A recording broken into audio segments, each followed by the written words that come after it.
Welcome to the Marvel Alliance podcast, where we cover anything and everything to do with the Marvel Universe. From the comics, TV, and movies, we go from the Mojoverse to Earth 616 to the Negative Zone to bring the Marvel Universe right to you. My name is the Uncanny Chris. I'm the podcaster of Mischief, Travis Snell.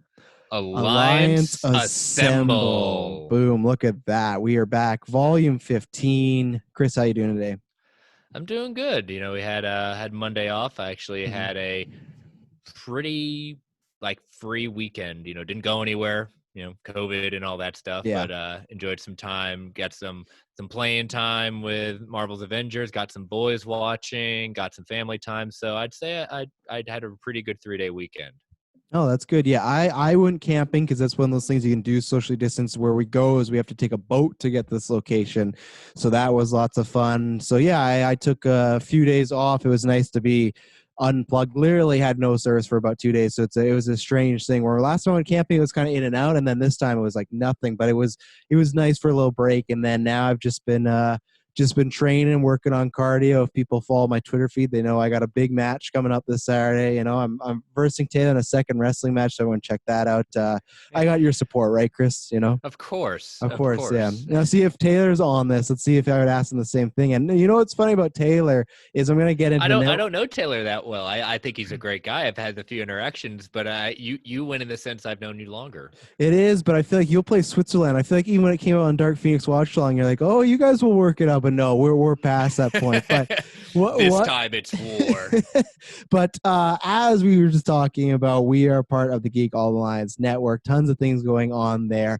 Monday, World's Finest True Believers. You guys covered. I've not listened to it because, like I said, I just got back in service last night. But you guys covered. You and Greg covered White Knight. And I cannot wait to listen to that because that's one of my favorite Batman runs of kind of like recent era because it's one of those great things. It's kind of like what we talk about Ultimate X-Men, where it takes stuff you know and love, but then huge change. And I love that there's so many. I'm not going to give a quick review of it here, but just like even the image you shared while promoting it, like it's just dripping with Easter eggs. Like I love at one point the Joker in his prison cell has like the Batman the Animated Series like poster, and that's like the entire thing. So it's just this love of fanboyness. But anything else you want to say to that? Like I'm so excited to listen to it. We definitely go. I definitely go into that in the background of Sean Murphy and a little small section when we get into the actual book itself, like his love of cars, and then you know how much he's getting an opportunity to basically turn this into his Murphyverse. I mean, I have not read Curse of the White Knight because again, I collect the trades. I don't. Yeah, me too. I don't read single issues, so that is coming out at the end of this month, and that's probably my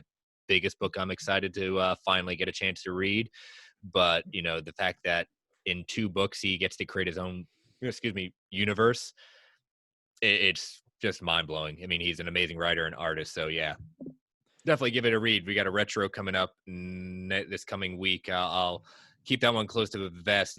I'm actually recording with that guest who debuted really early on. We're still in the early years of the podcast, but he is actually recording with me next week for his second time, and it's one that I'm glad I got a second read for because I loved it the first time, this book, but man, this is a book that blew me away the first time, and it even more blew me away because I had a chance to appreciate it and spend a lot of time reading through the issues. Well, you heard it here, folks. Brent's going to be covering One More Day with Chris very soon. So. No chance of that. You know, it is I take it back. World's Finest True Believers, they want to cover One More Day. So be it. I will try to be on my best behavior. But when we get to dropping Superman 4 tomorrow on the retro feed with myself and Dave from DC on Screen, that was an interesting one. So I'll just leave it at that. So that's going to be probably a month or 2 down the line before that one drops on the retro feed. But if someone wants to cover One More Day, the Omni's coming my way this coming week of that one. So I did not buy the Omni for that. Everything else, yes. There's 2 sides of the coin. So yeah, if someone has a great case to defend Chris, do it. Please. You know, you never know. There's people love everything. So and then Tuesdays you have our counterpart with DC Alliance. They talked a lot of stuff. They previewed DC Fandom Part 2, which is happening this weekend. They'll be coming that next week. Some Ray Fisher stuff. So tons of stuff they talked about there. Obviously Wednesday you can catch us every Wednesday, Marvel Alliance, talking about the greatness in the Marvel world. Thursday is wait a minute. We got to make sure we got to plug it a little extra. You know, DC Alliance does. We got to make sure to give them an extra boost because they do it a little bit better than us. They need that little bit of confidence boost because apparently we need that confidence boost from them. They are Remember that? Yeah, I heard something about this, Greg, saying we do it better. And Greg, it's good to admit who the Michael Jordan of the group is. That's all I'll say. It's me and Chris. We're the Bulls, we're the 9-8 Bulls. And then Thursdays, either Star Wars Lines or Slice of Film with Katie. I believe I screwed this up last time, so Katie's gonna take me over the coals next time, because I said it was gonna be something else that ended up being New Mutants. So I'm not sure a fact if it is. I think it's going to be Tenet. But this is the reason why I don't think she can blame me, as she's had guests line up and she's been trying to record that. So, but the best thing to do is follow Slice of Film and go check out the website that she has just created. I think is out there in the public. If not, it's very, very cool. So you get all the updates. And then Friday, superhero discussions. Saturday and Sunday, Weird Science Comics presents either DC Roundup or the Marvel Roundup. So every Saturday and Sunday, they go over the best of the DC Marvel comics. And then Saturday is Super Civil Servants podcast. It made its debut last week. Black Panther watch along. Like I said, I'm excited to check that out. And then this week you got The Boys coming up. You guys got a bunch of stuff coming. And then I've also heard, this is where I was talking about going in the plugs, that I have heard a little birds that Taylor Field's going to be on this. And you know what? Because he's been trying to avoid me all week, other than just posting like fake videos, I'll formally announce here that I don't know how long I'm going to be, because I work. I'm trying to switch from shift, but either way, even if I have to call in on my lunch break, I will be appearing at least in half an hour. I will be there, because Greg said, hey, you guys want to talk some shit? I got a platform for you. And oh, yeah, it's the night before, the penultimate day before the match is going to happen. So Super Civil Servants, Travis is returning for one episode. There you go. I can't wait. It makes me, I was already planning on coming back on Friday. I now that you sell me, I got to see this happen live. It's going to be a hot one. I'm going to have some pipe bombs. But what do we got? We got some hot stuff today to talk about. Yeah, it's, like we said, again, we appreciate everyone with the feedback and the feedback y'all gave us for our Chadwick Boseman episode last week. We're still kind of reeling from that and, being respectful and understanding, but I'm glad we got to do an episode like that, and also thanking Greg for coming on and talking about it with us. I think we all said that was very therapeutic to do and just to celebrate it. So just one more tip of the hat to that. So, but yeah, this we've got a lot of news to talk about, and we're going to lead with a little indie movie that could, New Mutants. So I have not seen New Mutants. My theaters in my area have not opened up, and I'm not feeling yet comfortable, even if they were open up, to venture out to that. So I'm going to see it one day. I don't know when, but I'm going to see this movie. But I know, Travis, you've seen it. So before we kind of get into what happened to New Mutants, the article, what were your initial thoughts? Yeah, so this is a movie I've been excited for a while. Like we said, when I saw the first trailer, I've always been a fan of it, and I saw it. Me and Taylor somehow saw it, had to sit a bunch apart. But yeah, our theaters, they allow, I don't know, maybe 20 people the maximum, and if you look at our numbers, it's pretty good. So we go there, mask in hand, everything like that. And I saw it, and I don't know if it's just because I hadn't seen a movie in a while. I had seen Tenet, but I really enjoyed it. I think I'm definitely, I don't know if I'm in the minority, because I've seen lots of people enjoy it, but I would say that the smaller percentile of the people really enjoying it, that's the group I'm in. I think, I don't know, because I like characters and I like horror, and I think that as far as the story goes, this is not going to be a movie that's going to blow you away. You've seen kind of this movie before many times. It's not a spoiler. I just describe it as it's a haunted house movie with X-Men. And that's kind of been what they've been saying for months too, right? But it's kind of exactly like that. But I liked the characters a lot. I think some of them are also because the actors or actresses maybe made the material a bit better. And I think it was, for me, I enjoyed it a lot. And I'm somebody that I want more things like this. So when we got Logan, when we got Deadpool, that made me sad that when MCU bought, or Disney bought Marvel Fox to become MCU, I'm very excited for that. But at the same point, I still want stuff like this. So I'm a big horror fan. I like that. I think if you are, I don't think it's one you have to rush out to see. It's one that I really enjoy, but it's nowhere near the top tier of X-Men films, but it's nowhere near the bottom, in my opinion. Like, I've seen some articles and, some hot topics of the worst X-Men movie of all time. Like, again, like you said with One More Day. Holy hyperbole, Batman. Yeah, everybody has their opinion. I'm sure there is someone who watch that genuinely feel that way, but I just don't know how I could after Origins. And I don't even mean like quality as far as like what you like and don't like. I just mean like from a film standpoint of editing writing and stuff like that. So I enjoyed it. I think you would enjoy it if you just like X-Men in general, or if you like horror things. And for me, I got a Halloween superhero movie. We have some Christmas ones, but we don't really have many Halloween horror movies. So I'm kind of hoping that happens more in the future. Halloween's my month. So I did like it quite a bit, I think more than other people. And if anyone's seen it, you can check out, we did a spoiler review on Geek First as well. So that, because same thing, there's many people in our fan base that haven't seen it. So there's non-spoilers and spoilers. But yeah, I think you will enjoy it somewhat whenever you see it. It like we talked about, it's not Dark Phoenix or an X3 or nowhere near a X-Men Origins. It's nowhere near that level. So. And that's what I've more like people like you and other people I trust in that give like pretty balanced takes. And again, I think everything we heard and stuff like that, even before COVID, my first theory was, and I think I said this on Super Civil Servants, like this would have been, I was hoping that this was going to be like a dark horse for the summer that was going to kind of really surprise people. And it just now, as we head into the Vulture article, I don't know if that was ever going to happen, unfortunately, for this movie. But yeah, Vulture kind of put out, I think it was last Thursday or Wednesday this came out. It was after the movie had come out. Okay, so it had come out, and it was basically entitled "What Happened in New Mutants." Basically, a whole that's never a good title to have. No, it's never a good title. But basically, see, these are the things like I always want to know that goes on. Like that's why I'm really excited to see read the release of Snyder Cut book by Sean O'Connell. Like I love, not because I'm in a gossip kind of like I enjoy gossip. I just like behind the scenes stuff. That's why I'm big into all those extras that come on DVDs and the commentary and stuff like that. I think if you're a person like you and me hosting a podcast, or if you're listening to a podcast like that, the listeners can understand why they want that. Like you said, it's not the gospel. It's just like, even just the going behind of like, I'm not a big fan of the prequels, but those behind the scenes documentaries that were like 3 hours of just like him half an hour, George Lucas talking about the importance of Jar Jar's ears. It's just like, you love that type of stuff. So I'm the same thing with the book. And like when we get these little exposés, like I remember after Justice League, which is a hot topic, that weekend after, we got lots of stuff of there's problems here, this and that. And it's good because you kind of get it shows how hard it is to make a movie and how hard it is to get everyone on the right page. Because people just think it's easy. It's not. It really isn't. No, it's definitely not. So just got a number of highlights from the article, and I'll read a few. No, a few things. We'll stop at points to get our different takes on it. So, this kind of looks at the whole different either sources they have, people that were in on it, script writers that were uncredited, but Boone and his co-writer apparently were just very reluctant and outright unwilling to implement any script changes requested by the studio, requiring round after round of rewrite, revision after revision.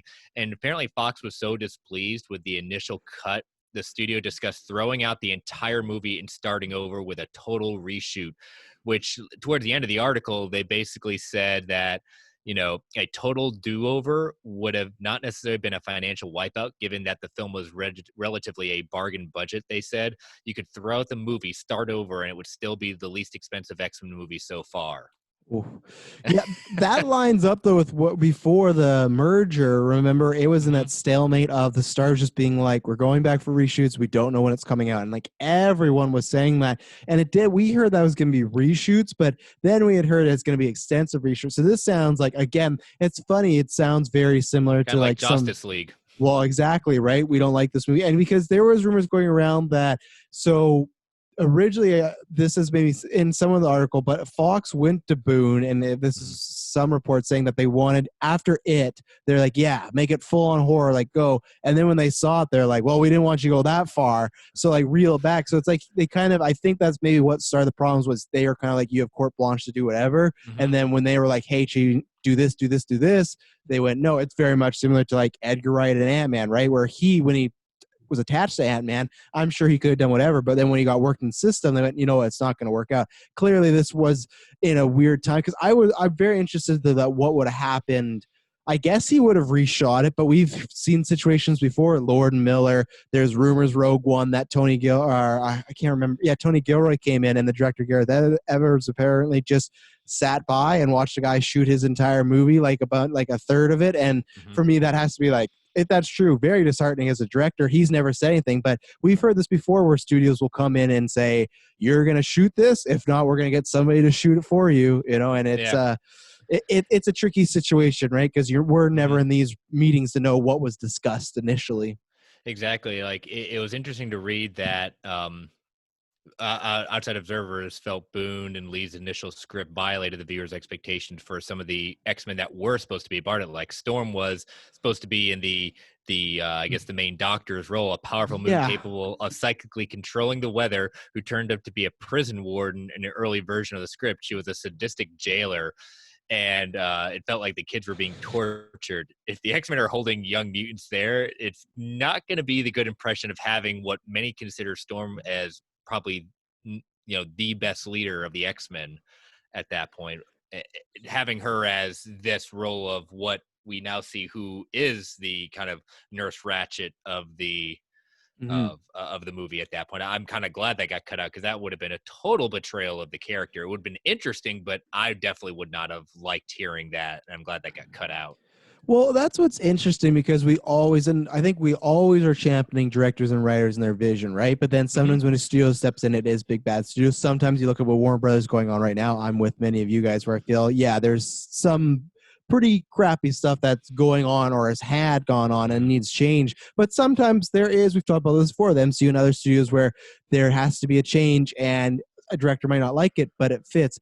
That's one where I think you could do a what if Storm was this evil, and especially if you've seen the movie, it's not explored, but it would have been a very different role for Storm. I think you could do that. My issue is that I don't think we've had enough iterations or great iterations of Storm to do that. I'm more down for characters like Spider-Verse, or now that we're getting into Batman, where it's like we have 3 different Batmans. You know why? Because we've had Batman since the 80s. So now it's like we gotta spice it up and do something different, right? Where Storm, we had Halle Berry, but I don't think that was a great version.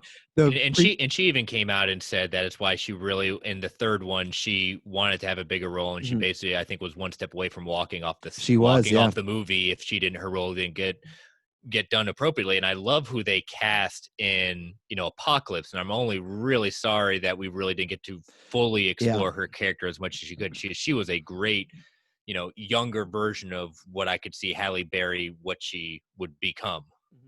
So I would have potentially been down for it, but on reading that went, no, I don't think that fits with me. Like it was just too strange of a fit for that character. And there is big leaps. You have many what if tales. You have like Injustice with DC. You have that all the time. But again, I feel like that happens a lot more with very popular characters, as far as, not that Storm's not popular, but as far as the mainstream, and once you're doing that on film, you gotta have someone that's been there quite a while. And I think Storm, that's one person I am excited for the MCU to see Storm really well done to be a potential leader with Scott, So I'm glad whoever's choice it was for that not to happen, it didn't happen.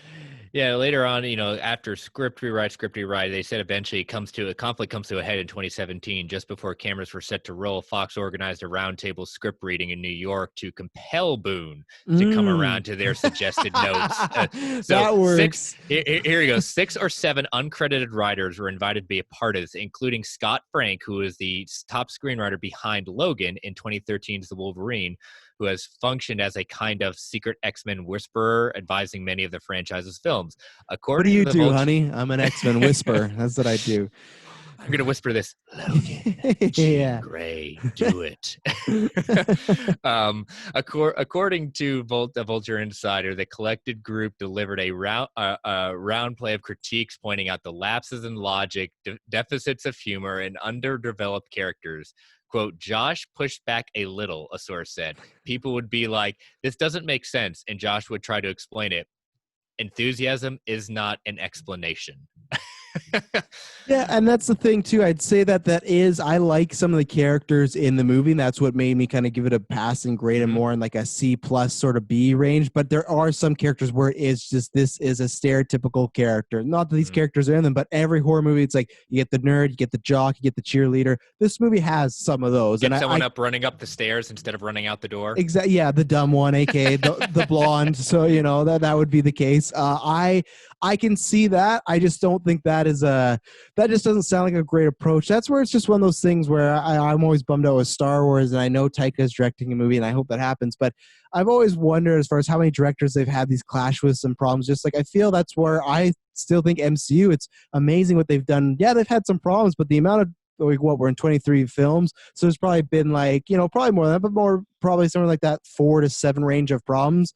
Pretty impressive for a big franchise like that, because I hope that you should be able to get on the same page before filming and then you go. Yeah. This whole you're filming, and then whether I agree with some of Josh's decision or not, to sit him down in a room and pretty much do an intervention and tell him why his movie is not as good and he should change it, that's not going to go well. That's not a conversation. That just feels like, again, I'm not a fan of this idea of a storm, but that just doesn't sound like a way of like, he got invited into a room with 8 people that are probably all against him and a lot against what he's done, right? And that to me doesn't feel like a creative way. So I feel like there's kind of faults on both sides, perhaps, of, maybe Josh wasn't as like, hey, open to the studio, but maybe the studio really was just forcing him to, hey, we got the writer of Logan here. It's just like, yeah, but I want to write my movie. You hired me to do this movie, It's like, and this guy, I'm not a big fan of the movie, but that Fault in Our Stars was a massive hit, and it got pretty good praise as well. So it's not like the guy is just off the streets and doesn't know what he's doing. So that's an interesting method to convince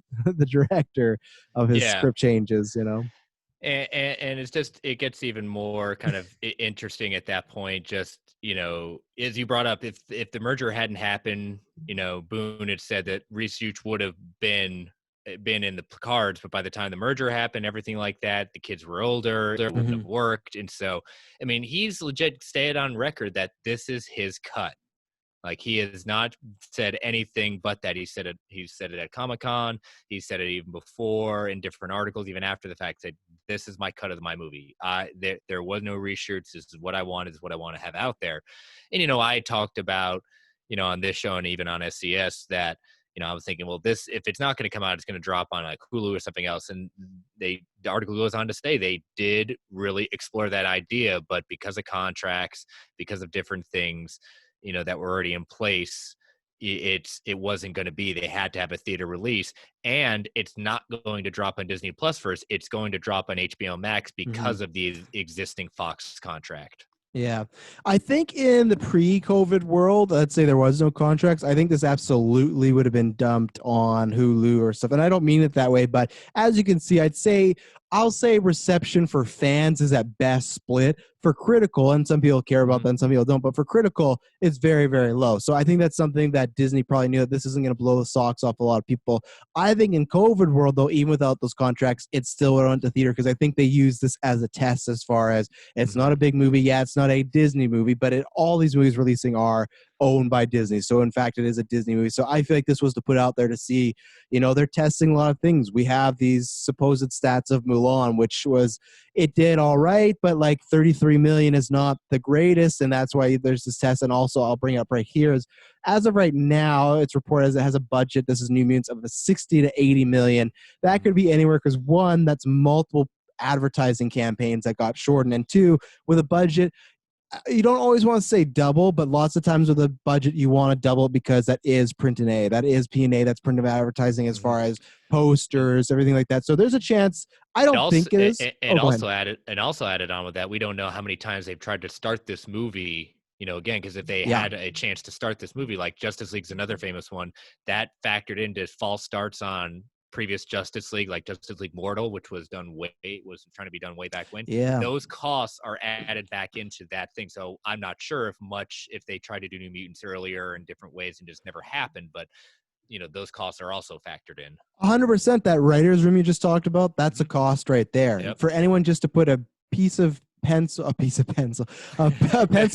of paper, or to type anything, that's costing the studio money. So that's why. So we don't know what the actual budget is. So I'll just say, let's just say it is just what's reported, and that's I can go low as 60 million. Right now, it's made 21 million. I have the specific ones here, but as far as the actual what it's going to make back, it's not going to make its money back for probably what its actual budget is, but even what it reported, domestic 12 million, international 9 million, and like the only good thing is there's not much playing, but at the same point, even when there's not much playing, it's tough because there's many theaters not open. There's people not comfortable with it. So it is going to be interesting to see what they take from New Mutants and what they take from Mulan. So I do think that in pre-COVID world, this would have been with no contracts out there on a streaming service, but with not, I feel like they kind of, it sounds bad, but served it up as like a sacrificial lamb to see, if it did great, then they are happy. But I think they had a feeling this would probably not do the greatest, not even critically, just money wise. And they put out there just to put their toes in the water. And now I don't know what they're going to do with Black Widow. I don't know about that. We'll see. But, what made it even more interesting, so that's kind of the main kind of highlights of the Vulture article at that point. But it got really interesting when the artist and co-creator with Cliff Claremont, Bob McLeod, had put out on social media his opinion. So again, he's the co-creator of New Mutants with Cliff Claremont. He posted this: I was very excited when I heard they were going to be making a New Mutants movie. I thought making it into a horror movie was perhaps an interesting idea, but not at all how the characters should be produced to the public at large. But hey, my characters in a movie. I never thought that would actually happen. But then I was disappointed when they didn't give Danny braids, although I like Blue Hunt. I was disappointed when Rain wasn't a redhead with spiky hair, although I adore Macy Williams. I was disappointed that Sam isn't tall and gawky, although I do like Charlie Heaton. But mainly, I was very disappointed that Roberto isn't short and dark-skinned. Yet another example of Hollywood whitewashing. That's just no excuse. So basically, Josh Boone erased everything I contributed into the way the characters look, and now the movie has come out at last, and apparently they've created someone named Bob McLeod as co-creator. They credited someone named Bob McLeod as co-creator. They couldn't even be bothered to check the spelling of my name sometime in the last 3 years, and that can't be fixed. That will be in the movie forever. I think I'm done with this movie. Wow. Mm-hmm. I definitely say, yes, he's got it, and that's the problem sometimes with, that's why a lot of times you don't see a lot of screenwriters or script editors being the ones who create these stories, because sometimes they get very attached to it. I mean, again, he has a right to his opinion, being that he's co-creator, and he's definitely has some points that he does bring out with it. It's definitely inexcusable. They got his name wrong. Mm-hmm. That's just wrong in so many ways. But it's rather interesting because when he came off the book, Bill Sienkiewicz took over, and he's got a very interesting style of what he did with New Mutants. He's got a great run in Daredevil at that point. He went on Fat Man Beyond around Christmas time, because I remember when we were driving up north to see my family for the holidays, that he came on that show and couldn't stop praising everything about it. And so it's interesting. We have two different takes, and he was saying that this is I've seen the cut, things like that. So seeing the actual co-creator of it, the first artist at that point, his opinion, it's interesting. I mean, it's he didn't say anything before. I don't know if he saw it before or saw it if he's responding to it after the fact, but obviously not happy. No, and this tweet, I think there's lots of valid things in this tweet. I think for me, it was just the timing of it was very strange, because it came out after the movie had come out its weekend, and it had obviously not good reviews. If you look critically, it's in the low 20s as far as Rotten Tomatoes and stuff like that. And again, not everyone uses that, but I just mean for some people in the business, they use that and whatnot, and they use this as a standard of success. I'm someone that likes Rotten Tomatoes, but I do it in a sense of like, it doesn't factor my opinion. And even then, I don't even use that. I just have my probably 5 to 7 critics that I go to, and I go, okay, this is what they like, and I know what they kind of get a gauge for. But even then, it's just an interesting talking point at times. I didn't like the timing of it, because there's some things in the tweet that the name spelling wrong. Yeah, that's that's just like bottom of the barrel. How do you get that wrong? Like Loki, you had one job, just the one, and they didn't get that right. Nope. And then the stuff with Roberto, I understood more, because I know the New Mutants, but I've read them in comics, but I've never read these runs. They're one of the lesser X-Men that I've been affiliated with. So him talking about Roberto being not as dark skinned, I had to look into it, and people said he's kind of has an Afro Brazilian type of heritage. So I went, okay, that makes a bit more sense, because and even then I still, you got to be careful that stuff, because you remember Ruby Rose when she got cast as Batwoman, there was two things: she wasn't Jewish enough and she wasn't gay enough, and that to me is just doesn't make any percentage of sense. And that's what I was kind of worried he was teetering on, but then I went, okay, I understand that this character is a mixed race, but even then I still, for that actor, I just don't want them to feel like you're not dark enough to play this character, even though you're also Brazilian, you know? Yeah, and you're right. That is a dangerous thing. You know, I remember when you and I were talking about this, looking at the quotes. You know, you look at how Sunspot was originally created and compared to now. Yeah, in the comics, his skin has definitely gotten lighter at that point, and very noticeable from where it was at that point. You know, it's like everything you cast for you try to look for. You have an idea of who you're looking for, but if the actor just fits and it fits the personality, fits the type at that point, okay.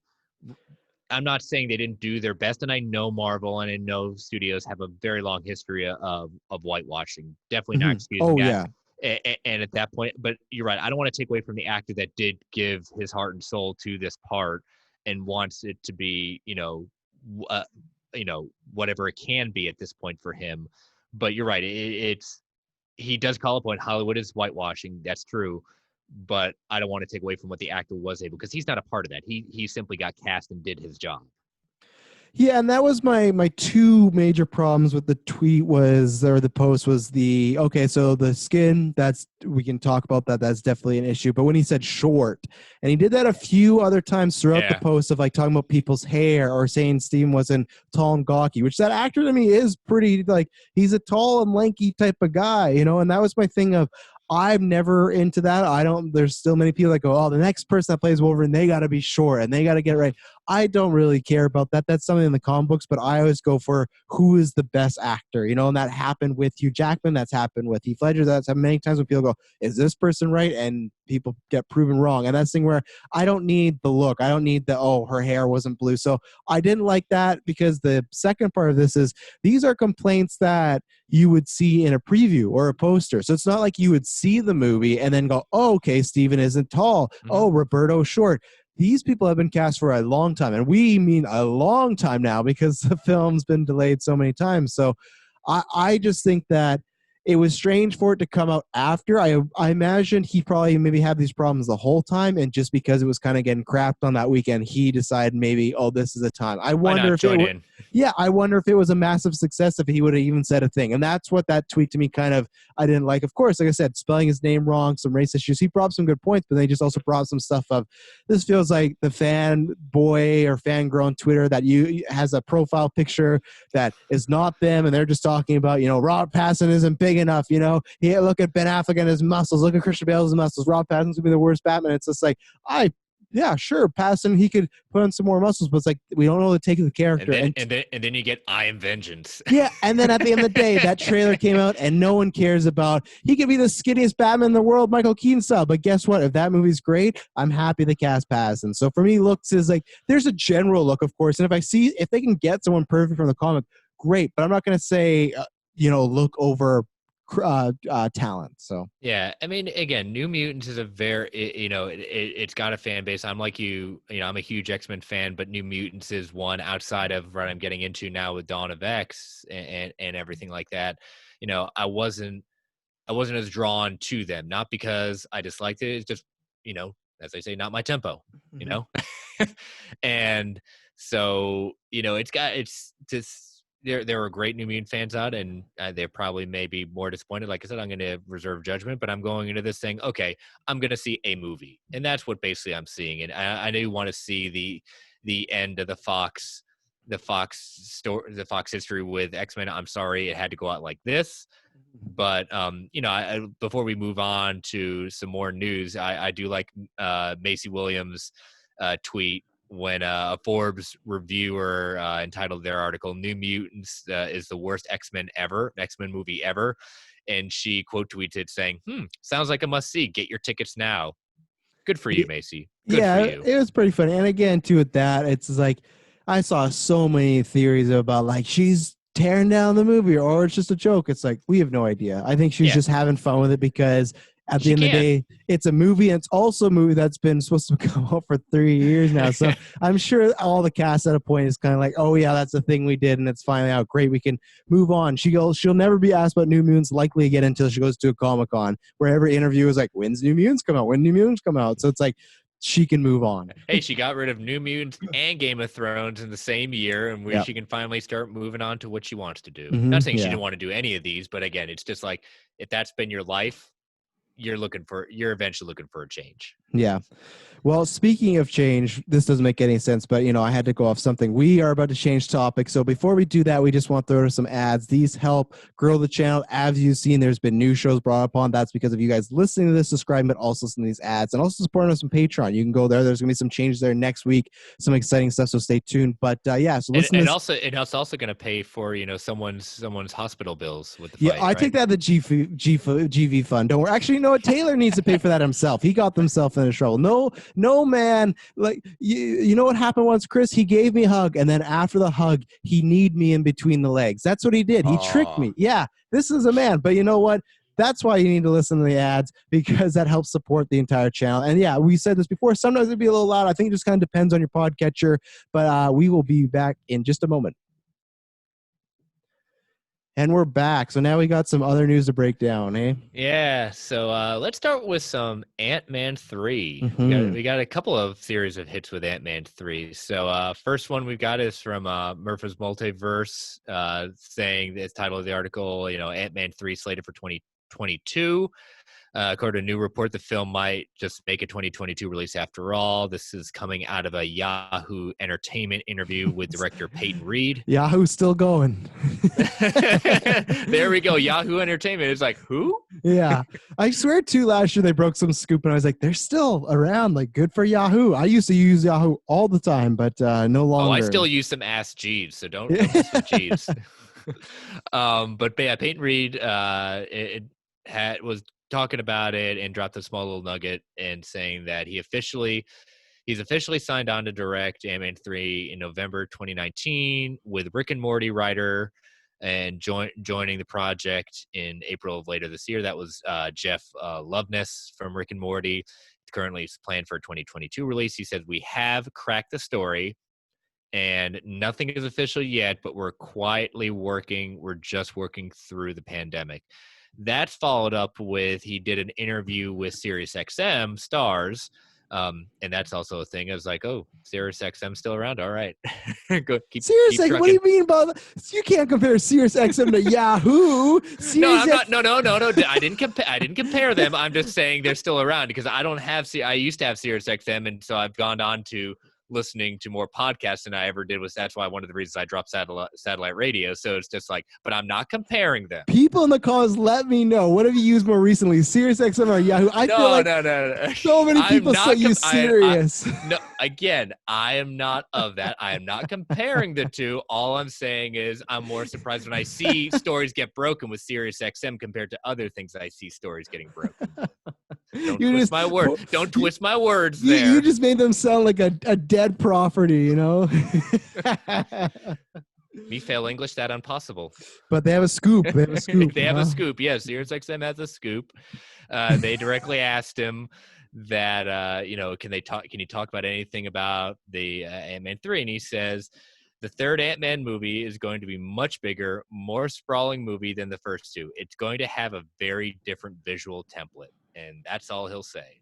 Yeah, that was interesting because it gave us a whole lot of stuff and a whole lot of nothing at the same time. Like, because the whole just like a good director should. Yeah, and obviously again, that might tie into what a theory might be. But this is not to talk about that. We're not going to talk about the Black Panther situation for a long time. But all I will say is clearly that's not going to be a 2022 movie. So that is kind of wide up as far as the only movies that we knew about was that and Captain Marvel 2. And then Ant-Man had kind of been rumored for a while now. Multiverses. He's breaking some stuff before and been pretty right. He has a good track record among some other scoopers. So I believe him. I believe him for a few reasons. I think it just makes sense from a real world standpoint, and just made sense of they've been doing 3 movies trying to work towards 4. The pandemic might hurt the 4, but even if there was the 3, if Black Panther was around, you would have had, I think, Black Panther, Captain Marvel, and Ant-Man. They like to do this one in the spring, one in the summer, one in the fall, right? And now we have these Disney Plus shows, but to me that makes sense, and I'm very excited. I love Ant-Man 2 a lot. Ant-Man and the Wasp, I think it's kind of an underrated comic movie. I really like the first one. I love Peyton Reed. He's my top choice to direct Fantastic Four. I don't think it will happen. I think they'll give it to someone else, but I just think he nails that family dynamic perfectly, and I think that's what they would need. So I trust him. I trust that crew. And another Rick and Morty writer. I'm not sure if it's the same person, because I know there's a Rick and Morty writer working on Loki as well. So they really like what they got going on over there as far as like the Marvel camp of people. So. Hey, to tell me it's Rick and Morty. I love that show. It's my wife can't stand it in the sense of, because when I first came upon it, we were on vacation and I'd watch it late at night, and all she would hear from me and watching in the living room and her trying to sleep in the bed is the theme song, and she says, "I hate that freaking song." Yeah. See, for me, every time she hears it when I'm watching it, she just rolls her eyes. For me, it's kind of like Sirius XM. I'm kind of surprised it's still around. You know. Oh, I'm not. That's bait. Not taking it. And then, anyways, yep. Again, me fail English, me fail my words. See, now at this beginning of this episode, Chris said he supported me in the match, but now come Saturday, he's gonna be like, "Man, I hope Taylor kicks his little ass." No, it's because unlike some people, I'm not petty. You got me. Yeah. So, anyway, so going, a lot of different blogs, we're going to stick with Murphy's Multiverse, because since we were talking about Ant-Man 3, he kind of took this idea of what possibly, and like he said, he's got very creative ideas, but he's also taken some of this from probably what he's heard. He even says his ideas that he's putting forward is not fact, it's based on his opinion, but probably also based on some things he's hearing, but doesn't necessarily put those to source. So in this kind of idea for what he's thinking about doing for Ant-Man 3, he kind of puts off a couple of things, that the Young Avengers are going to be introduced, in the sense of, Cassie is now aged up appropriately, in this world. So bring that in. We, with Miss Marvel coming to fruition, is, in the comics, she is an Inhuman. Is this going to be an introduction at that point? So with the Inhumans, are we going to get some more? And this brings up the idea of Kaiju Kid, who the nickname is for the Inhuman at that point, who can conjure basically kaiju monsters. We've got the main villain is AIM and MODOK. So MODOK's going to be, and we've heard that a few times before. Yeah. Yep, it's been in some kind of rumored scripts, or at least 1 or 2 of them at that point. So, and then a huge kaiju showdown that involves the very famous monster of Marvel, Fin Fang Foom. Yeah, that caught me by surprise, because obviously, like he said, this is like a theory, maybe mix in with some other stuff, but still, especially because we've heard Fin Fang Foom is going to be in Shang-Chi, I'm pretty sure, or at least have some, so that could be maybe just a setup. The kaiju thing to me did make sense because of just the way Peyton Reed said it's going to have a different visual style, and I kind of thought, like, okay, what could be different visual? I thought it's not going to be anything small. We've seen that a lot. Maybe you get more into the quantum realm, but we've still seen that, but maybe that could be it. Or a few things that they've done. They've only done Giant Man in the Ant-Man series, just those 2 movies once. We're not, you think of Endgame, you think of Civil War, but if you think about just those 2 films together, it's the finale of that movie, right? And Endgame too. No, I meant in just like the 2 Ant-Man movies. It only happens one time. So not that anyone's just watching the 2 Ant-Man movies, but for Peyton Reed, he's not really done much with Giant Man, right? So I think with him, with Cassie, Young Avengers is like MODOK. We've also heard these rumors, and that is interesting, because I've said this for a while. I think they are going to make Ant-Man, no pun intended, feel a lot bigger than usual, because they are successful movies, but if you look, they're still the bottom of the pack as far as financial, right? Yeah. It's different now because COVID time is going to change a lot of things, but I think they want to give that a big send-off. Cassie joining the Young Avengers, that kind of makes sense. And MODOK is just, I cannot wait to hear that confirmation if that is true. And that's going to be screw Batman, screw the next Wolverine. That is the most important casting of this generation. All is right. MODOK, because All that right, needs you to, heard it here, ladies and gentlemen. that MODOK, needs the to most be important pitch casting. perfect. That had like you have to sell this man a floating head with tiny legs, but he has to be a little like you have to sell that, and you have like because I don't think it would be. I trust MCU after Endgame. I trust them with my life, but that could be, if done wrong, a jumping of the shark moment where general audience goes, "This is dumb. Like, why is happening?" So they need to get that. They need to do it right, and they need the perfect actor. And I don't know who that is. I don't have those answers. That's why I don't get paid the Kevin Feige bucks. But I am every day I check my feed looking is MODOK cast, and I'm sorely disappointed. And then I go watch the Batman trailer again. We were going to have that Kevin Smith series with MODOK as being a main character, so that would have been interesting. It was animated, I think, right? Yeah, it was animated. Yeah, I was really bummed about that and the Howard the Duck one, because I thought a Howard the Duck animated series would have been really fun, but that would have been perfect as kind of a more slightly leaning towards upper teen, like young adult audience, like more leaning towards, like, I wouldn't go full Rick and Morty if we're going to stick with the theme here, but I think it could have definitely leaned on an that ballpark take of audiences. Yeah, but 'tis his life. 'Tis is the corporate buyout. Exactly. Only Kevin Smith knows the truth about what he was going to be doing on that one. One day his NDA will run out, and he'll talk about on a podcast, and he'll get in trouble. And we're going to edit out your Mallrats cameo and Captain Marvel.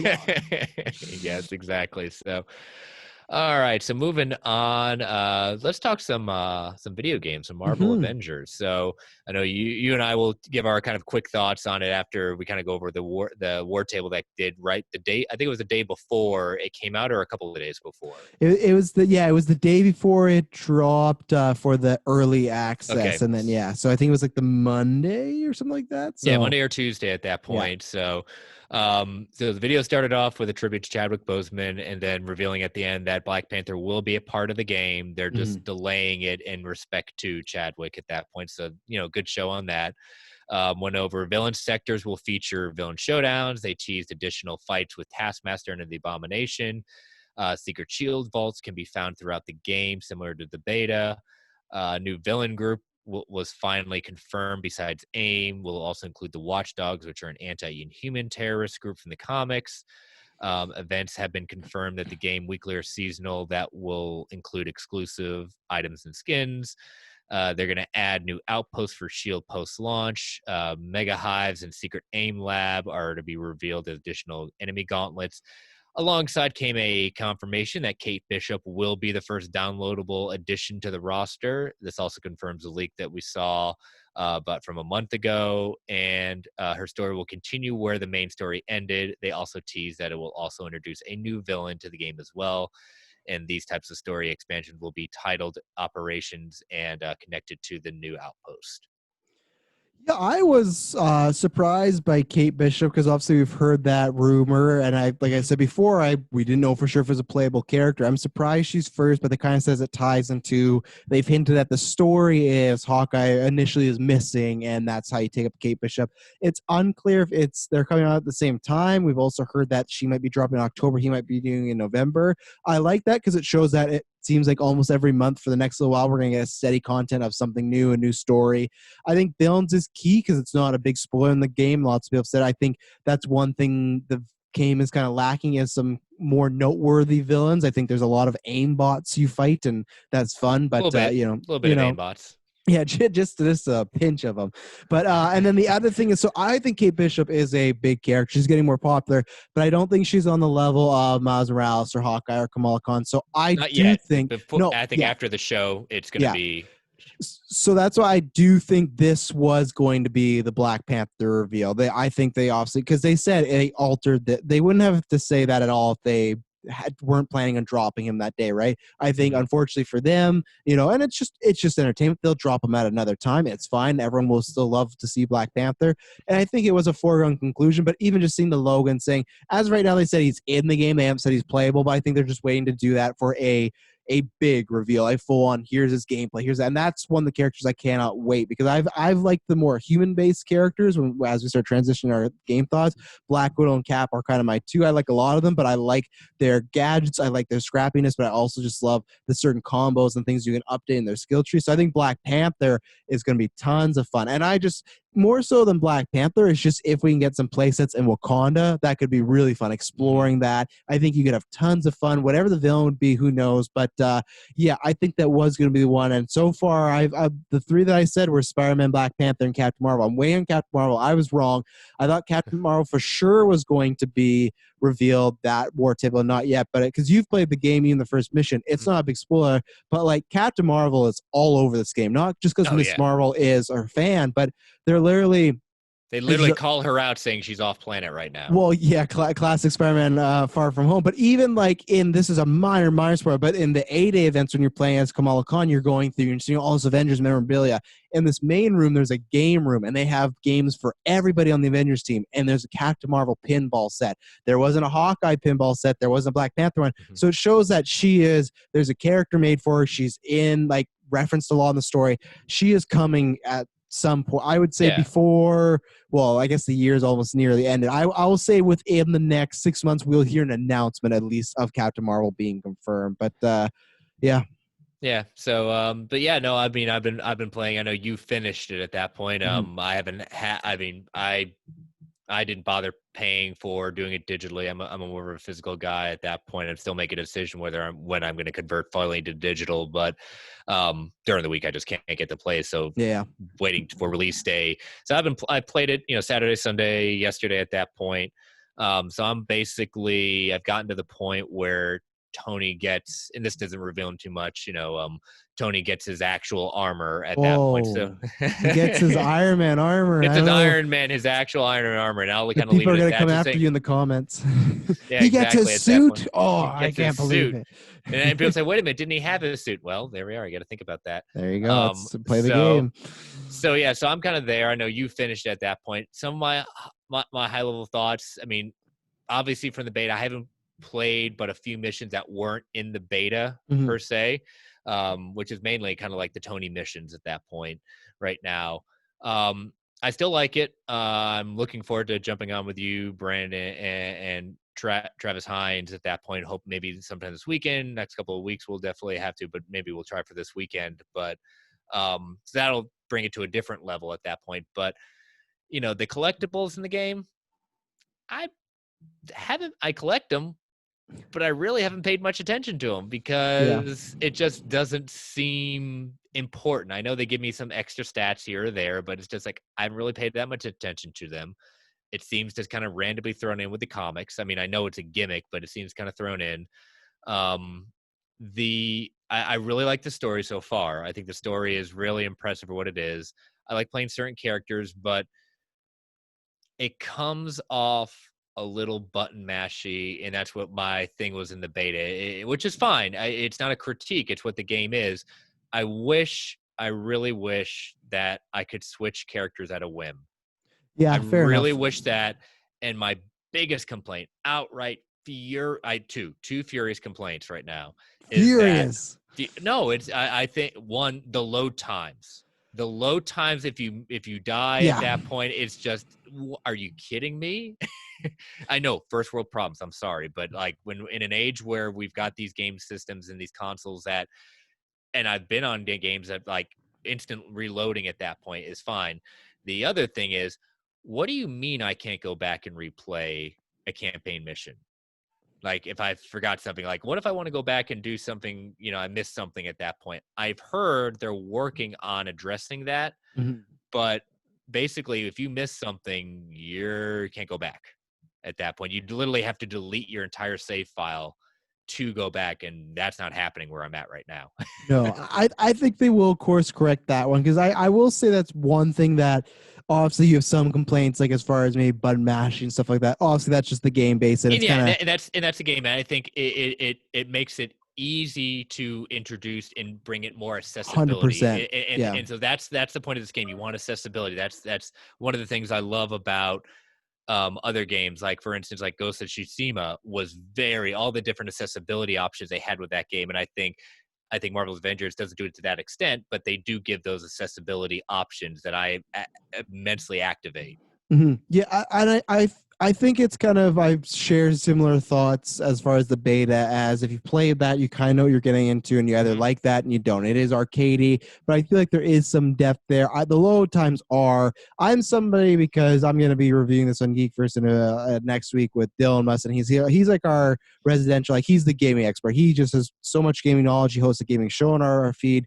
And the thing is, like, that's his most exciting thing about the next generation is load times. He absolutely hates them. And I'm always something like, oh, it's fine with me. Like, they go pretty fast. I can check my phone. This is the first time in a while I've noticed like this current generation game where I go, even I'm noticing it. And to me, I consider myself like like more than mainstream gamer, but still just like, even I'm like, okay, I've checked the Twitter feed a few times now. Like, what's going on?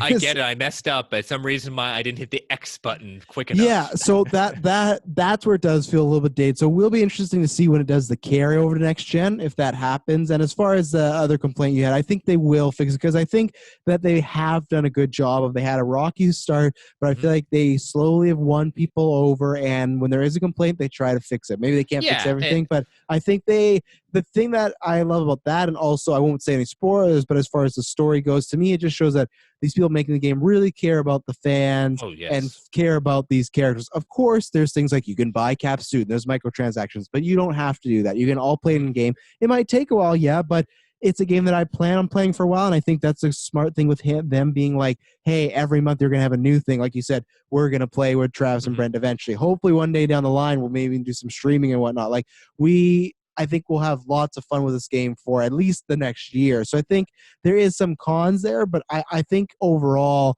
they're definitely petty when it comes down to it. Yeah, I'm pretty happy with this, considering where we were after that E3 reveal, where I was starting to get worried. And if the Suicide Squad game in DC is anything like this, I'll be happy. They already have a one-up as far as the switching of characters. I agree with you that I do wish that was an option, because it is. The other thing I wish was an option was when you're playing with other characters, they don't level up at all. That's my issue. With Marvel Ultimate Alliance, the newest one, I could play, let's say, just Captain America. You can switch all these people, but let's say if I just played Cap, while you're playing, the CPUs will play along with you, but still level up. It is a little annoying that if I want to play as Cap for hours, I get nothing else with the other characters. And I understand that point, because they want you to play with everybody, but I still would, even if it was at a less accelerated rate, to upgrade them.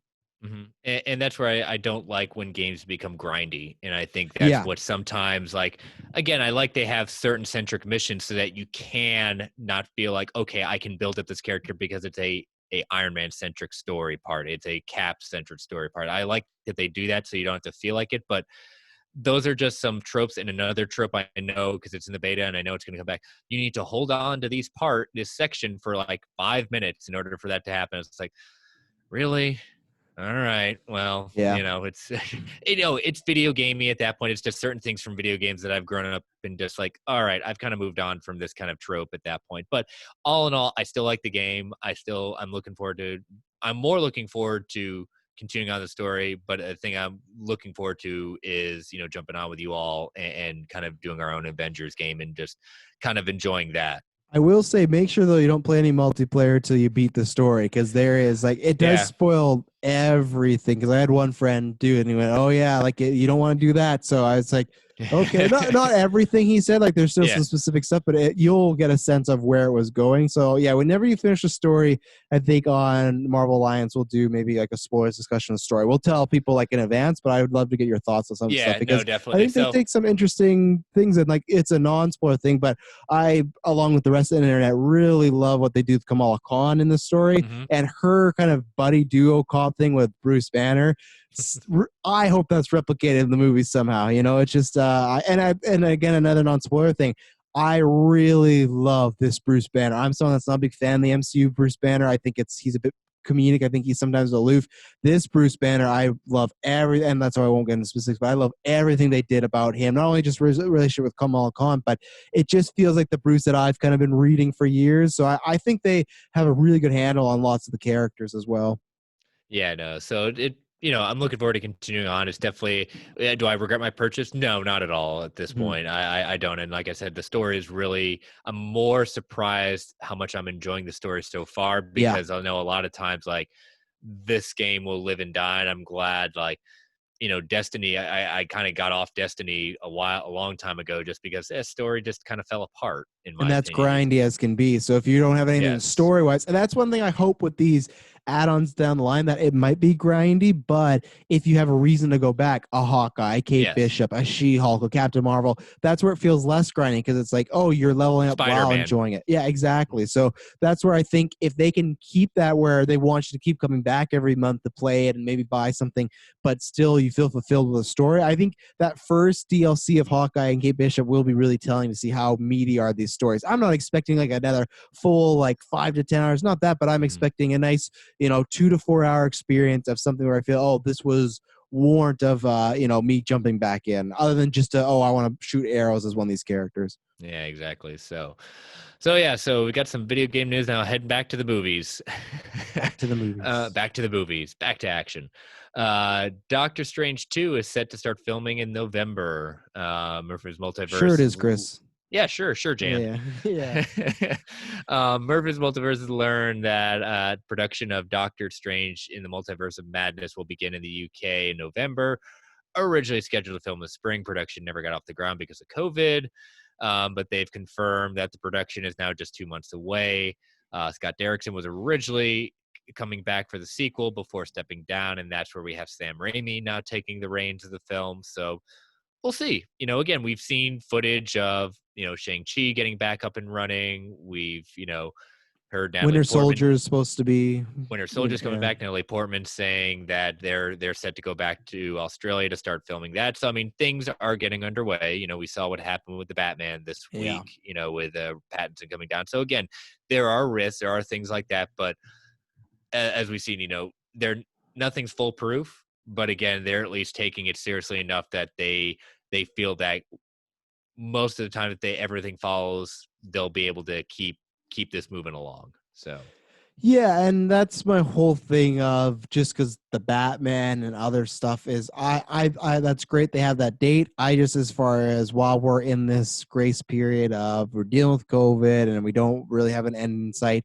nothing's really set in stone. And Falcon Winter Soldier are filming, but now there's been lots of reports that it's gonna maybe be done this year, but we're not gonna see it this year, and that's where it sucks, because at one point it was like they might just be able to cross that line and get it, but now it's like, no, it doesn't look like it. So that's why I think, it's good. Of course, you're gonna have a goal, but I'm not expecting anything. I'm not expecting Wonder Woman in October. I'm not expecting Black Widow in November. I'm just, the fact that I saw Tenants and New Mutants is still, I still feel like I haven't seen them. I have. Still jealous of that.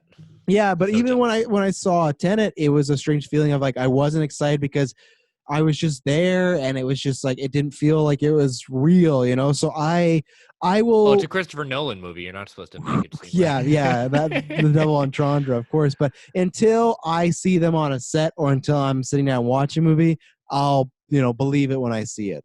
Yeah, again, I like like you said, having a goal in mind. So we'll take it at that point. So, moving on to Eternals. This one comes from the Hollywood Reporter. Did a huge kind of piece on. I hope I'm pronouncing it. Chloe Zhao, I believe. I believe so. Yes, I've heard other people. So if you're wrong, they're wrong as well. Okay, well we'll all be wrong together. So, praises the creative freedom she got with Eternals, saying I shot exactly the way I wanted to shoot on location. A lot of magic hour. I think I got lucky with the Marvel way. So it's a huge kind of story piece about who she is, what she's been doing, how her vision for this is going, and just a few highlights of it. Kevin Feige kind of went on and said, she would finish some giant production meeting with us and then involved with the creation, approval, dozens of costumes, creature design, intergalactic designs.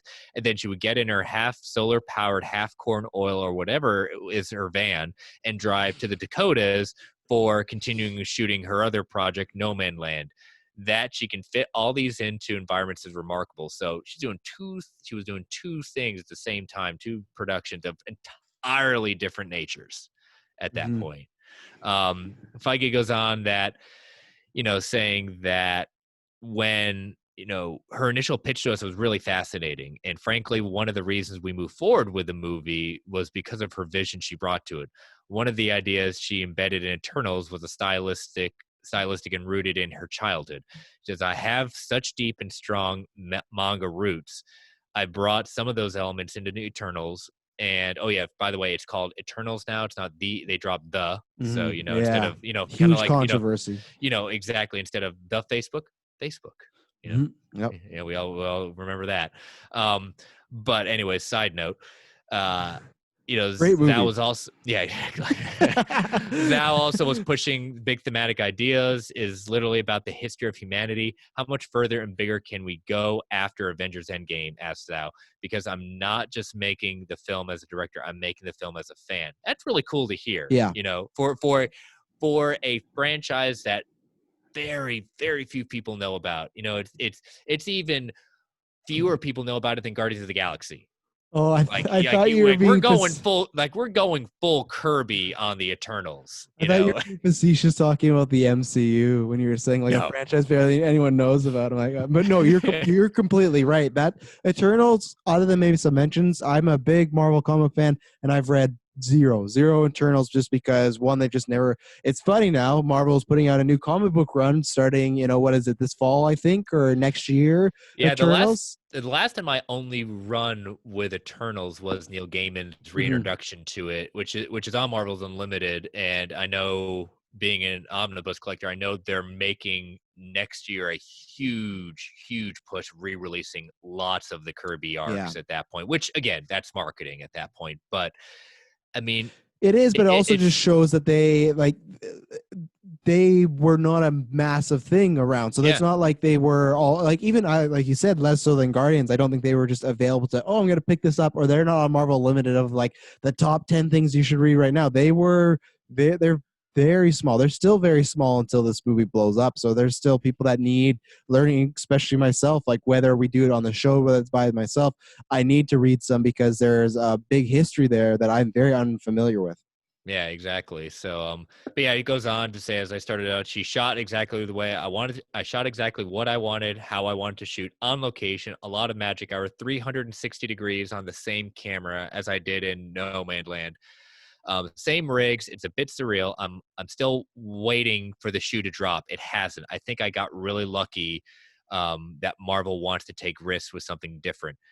That is interesting to hear, because of other things that people say about Marvel at that point. But, being that a lot of people don't know who, I don't know, I didn't know who Chloe Zhao was until she got, the director's chair on this.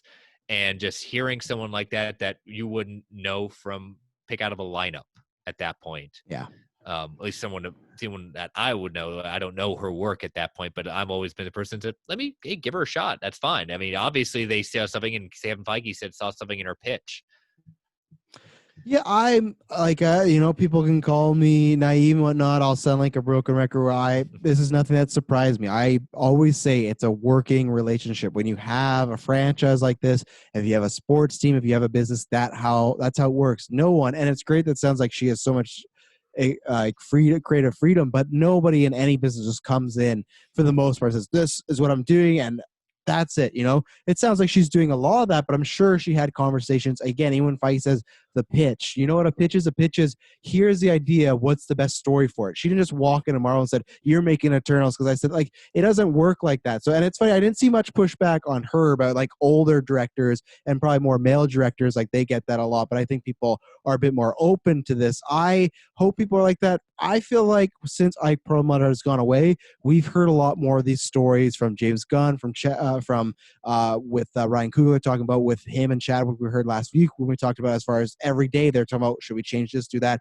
That to me doesn't sound like Kevin Feige over their shoulder being like, you can't do that, you can't do that. Of course, if he went to them and said, I'm gonna introduce Thanos in this movie, if I go, no, you can't do that, and then someone could walk away and be like, oh, I didn't get to do what I want. But clearly there's a plan, and that's, if you can work within the plan, that's great. And obviously same thing, as of right now, they're PG-13 films, they're produced for mass general audiences, but that doesn't mean you can't make something great or something imaginative. I think that's what Guardians of the Galaxy did, and I think that's what Black Panther did for a different generation as far as bring up serious topics. So it's nothing new to me. I always joke about it because I just feel like people all the time think, oh, just Marvel has them by the leash and they're gonna do whatever they say. But I don't think that's the case. I still think that's the case with Star Wars, honestly, right now, because there's been lots of reports and we haven't got out of that time zone where people are like, oh yeah, I really had my way.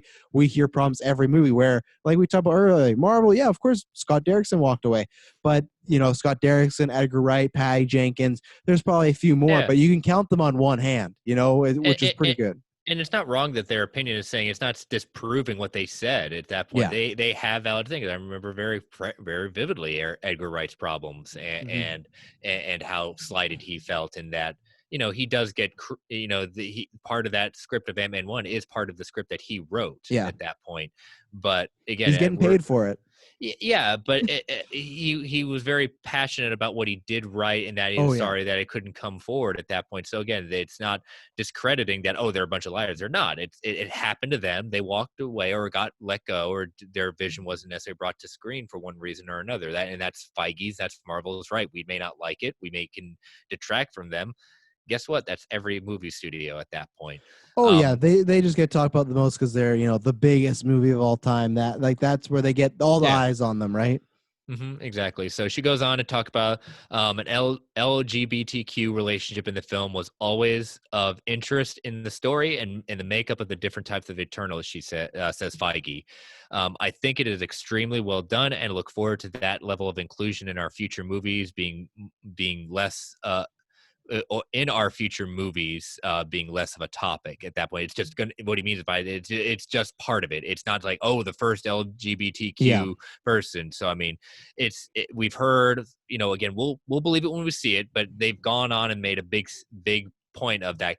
This is purposely in the movie. It's not just like what happened in Endgame. Oh, guys dating another man. Oh, okay, well that seems really worthless at that point. It's not really a true vision at that point, but they talk about how one of the interesting and cool sequences is a Bollywood dance sequence. The actor Camille, I always pronounce his name Neil Nanjiani. Nanjiani, he says he plays in Eternals. Says the scene was full of joy, and the big thing is that the very multicultural cast, like going out and talking about all the different actors and actresses that are part of this group, and saying that she walks away and saying that I want you to walk away thinking this is a family. You don't think about what they represent. You see them as individuals. And so that's kind of how the article ended. Yeah, and I hope that two things. One, I hope we do see a full-on relationship. Like I said, I see that. Like I applaud what they're going for, but I don't want Rise of Skywalker either, where there's a kiss that can be easily edited out in countries. That's how you make the change. And that's a kiss of gratitude. Well, not that kiss. That the kiss of gratitude doesn't exist. The Raylo hot and heavy kiss with tongue that exists, but the kiss of gratitude, no, that's a figment. Hashtag Can doesn't matter. But I want it to be this man and man, this woman are married, they're together, multiple scenes of them kissing, where it's in the story, not in a sense of like look at this, but just in the sense of it's in the story and it doesn't feel hidden. And that's the same thing. I agree with all that sentiment. As far as I've said this before, I want a day where one day Deborah Chow can direct the next Captain America movie, and it's not a headline being, oh, Deborah Chow, or I want a man to direct a Captain Marvel movie, it's not a headline. I want whoever's best for the job. That's why we need diversity right now, because people haven't got those chances before. But I hope in a generation where my daughters grow up, where just anybody's directing and anybody's in these movies. It's the same thing where I think it's probably more bigger with my parents, but now like I have multiple gay friends. And it's not really a thing. It's like even when I was younger, it's like, oh, that was it was a bigger deal because this person's gay. But now it's just it is becoming more with the culture, and that's what it needs to do. And that's why these movies are important. Again, people can talk about them being factory made and this and that, but you look at the effect of Black Panther. I don't care. You can say whatever you want as factory made, the MCU formula. That movie meant a lot of things to a lot of people, and the same thing that would be for other people and other cultures and other races and other sexual orientations that don't see themselves on the screen. So I hope this is the first step to many, which is like a lead character, whatever it may be. So I agree with all that sentiment, and I hope it actually happens. I hope it does, because we've heard that before, right, with Valkyrie and stuff. So I'm holding him to that, and when we get to Eternals, whenever we do, I will talk about that on the review, and you and I talk about that, and I hope that they stick to it. Yeah, I agree. Like you said, in the Rise of Skywalker, okay, yeah, it was there. It was just like, it's like, hey, it's the first kiss. It's like, yeah, but it was one of those things that's saying, oh, okay. I mean, I'm not one of those that get bothered by it. I was just saying, all right, we could have done more.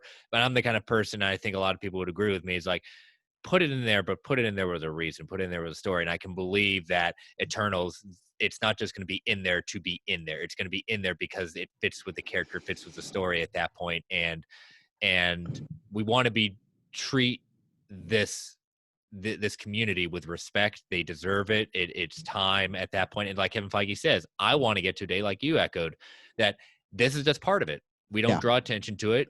We draw attention to it now, and it's sad that this is going to be the first time and it's taken this long. However, when we get past it, it's now just going to be a part of it. It's who these characters are. Hey, I'll say it again. Like Don Cheadle said, I'm here. Get over it.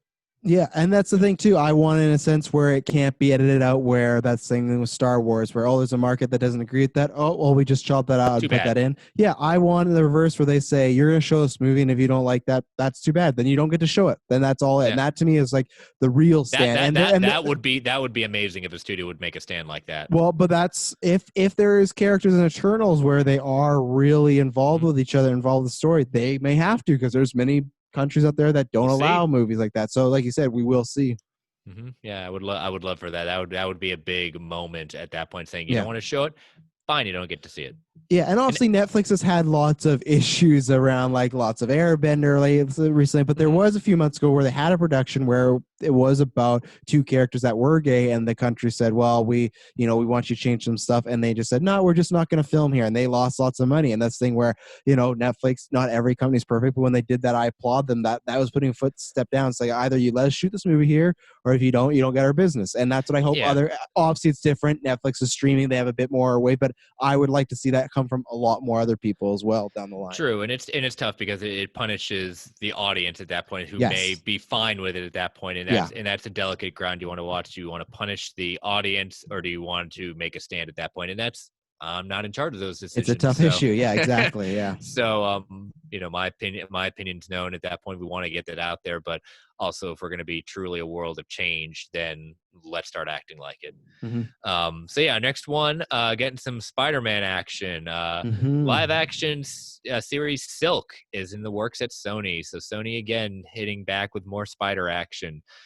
Variety has learned that Sony, which controls the rights to the Spider-Man universe, is developing a live-action series centered around the character Silk. Lauren Moon is in talks to write. Like Silk, Moon is a Korean American. Her past credits include the Freeform series Good Trouble and the Netflix series Atypical. Lord and Miller are set to executive produce under their production banner, along with Sony Pictures Entertainment and Sony Pictures Television, where Miller is under a very rich overall deal, will produce. No network or streaming service is currently attached, but sources say Amazon is in talks to acquire the project. I've also heard that this is Amazon's big play to basically put the Sony, whatever we're calling that awful universe that they're creating at that point, name, we're going to call it the Sony universe of spiders. That I think that they're making the play to put those characters on Amazon exclusively. Yeah, that would be interesting, because I would like that if we're doing this, which I don't want to do this, but if we're doing this, I would like that sense of Amazon has money for days. So, you're going to get at least a budgetary, that's always my worry sometimes with these shows, is you hear, oh, it's going to be a big budget. And then you see it and you go, this is, some of Daredevil, Marvel, Netflix, right there. That was hurting sometimes. And that's Netflix. So I like the talent involved. I don't know how I feel about it being a series. I've read some of Silk. I like the character. It was very impressionable at a young age, because her and Peter just do a lot of very sexual things to one another. Yeah. And it's something that I wish would be tackled. It's not, because I feel like Tom Holland's Peter Parker is very like, I'm Spider-Man. Like, he's very kiddie, which I kind of bummed out about. But there's many big panels where he has to grow still. He's got a lot of growing up to do. That's true. But there's many panels where I was like, whoa. So Silk is always burned in my memory, as far as like Peter was in some very compromising position, but she's a very good character. She has a very, very interesting backstory. I don't know what they will do. Again, it's that question of, where is Tom Holland Spider-Man? The will they won't they connect these universes? So I think I was just more puzzled that it's a series and not a film. I would have kind of leaned more towards it being a film, because I just don't see that functioning as a series yet. But obviously, maybe there's a good pitch. No, again, they're saving that they jackpot got ahead of her. So Yeah, so yeah, somehow. So again, I'm not in the room. I don't trust Sony right now as far as I can throw them. They did make Spider-Verse, but at the same time, it is animated, and I always worry about the sequel because the sequel has new directors, and now they want an Oscar, are they going to be all of that? I don't know. I need to see Morbius. I need to see. I have lots of faith for the Olivia Wilde Spider-Woman one, but again, I need to see that down don't the forget line and Venom. make sure. Yeah, Venom. Yeah, I don't have much faith in that, even though yeah, I want to believe, like X-Files, I want to believe. I want to get to a place with Spider-Man Marvel of Spiders the same way I was with X-Men, where, of course there's some stinkers, but they did Logan, Days of Future Past, Deadpool. They were being different. They were being even for me, New Mutants, they were being the different kid in the room where it's like, you don't have to be like the MCU and style, and that's cool. So I hope they can do that, just make these films of quality and not just a cash grab. So Yeah, exactly. For those that don't know the Silk character, I'm just give a quick little background at sure. that, but not revealing too much. Silk's real name is Cindy Moon, Korean American classmate of Peter Parker's. Well, during the original Sin storyline, where basically a lot of different things of heroes' past were revealed, of things that they did not know they were either part of. Something happened at that point, but what was revealed to Spider-Man was that he receives a vision that the radioactive spider that bit him also ended up biting his classmate Cindy Moon, and learns what happened afterwards. And a mere moments after that occurred, Cindy has the abilities of organic webbing, unlike Peter. You know, pre or Yeah. pre that was storyline we don't talk about. Manifest. Well, it's actually the other. I actually like that storyline. Manifest, and she has trouble controlling them. The character Ezekiel approaches her, basically keeps her and trains her in her abilities. And some of her abilities include Spider Sense. Dub Silk Sense is far stronger than Peter's, and this is where we get into they're basically huge pheromones between them at that Mm-hmm. point. Can't keep their hands off each other. Lots of Raylo stuff going on. Oh, much better than Raylo, I think.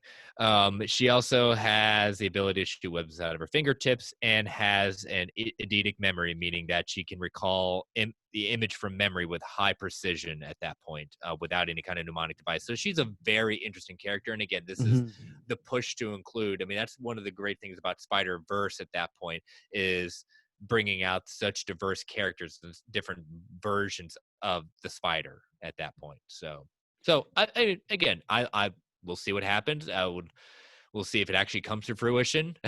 And maybe that's why it could be a series, because I know Amazon, it's kind of similar, but it's doing Hannah, and that kind of has that same vibes where she is from a young age taken and almost built into a weapon. Silk isn't exactly like that, but she has lots of troubles with her emotions early on when she's getting out into the real world, because she grew up in a very much different. Peter, of course, grew up differently. Yeah, grew up in a very different circumstance. Well, yeah, Peter grew up very differently, but the same thing is, like, he still had friends and family, and he could go on a date. This girl is, locked somewhere, just being hanging messed out with Ezekiel. Well, yeah, and that's gonna mess up with you. So that's where I could see maybe that's the slant of the series, that you could spend multiple episodes of her, whether it's present day and you flash back, or you start the point of her as a child and work up. So maybe that's how you do it. I still, again, I'm surprised it's a series, but I hope it happens, and I hope it's good. Yeah, same here. So, little Black Widow story coming from Empire Online. Black Widow reflects the Time's Up era and the women helping women, says Scarlett Johansson. Some exclusive images came out of it, but in speaking with Empire, she opened up at the film's feminist themes. She said, "I think that the film particularly is very much reflective of what's going on in regards to the Time's Up movement and #MeToo movement.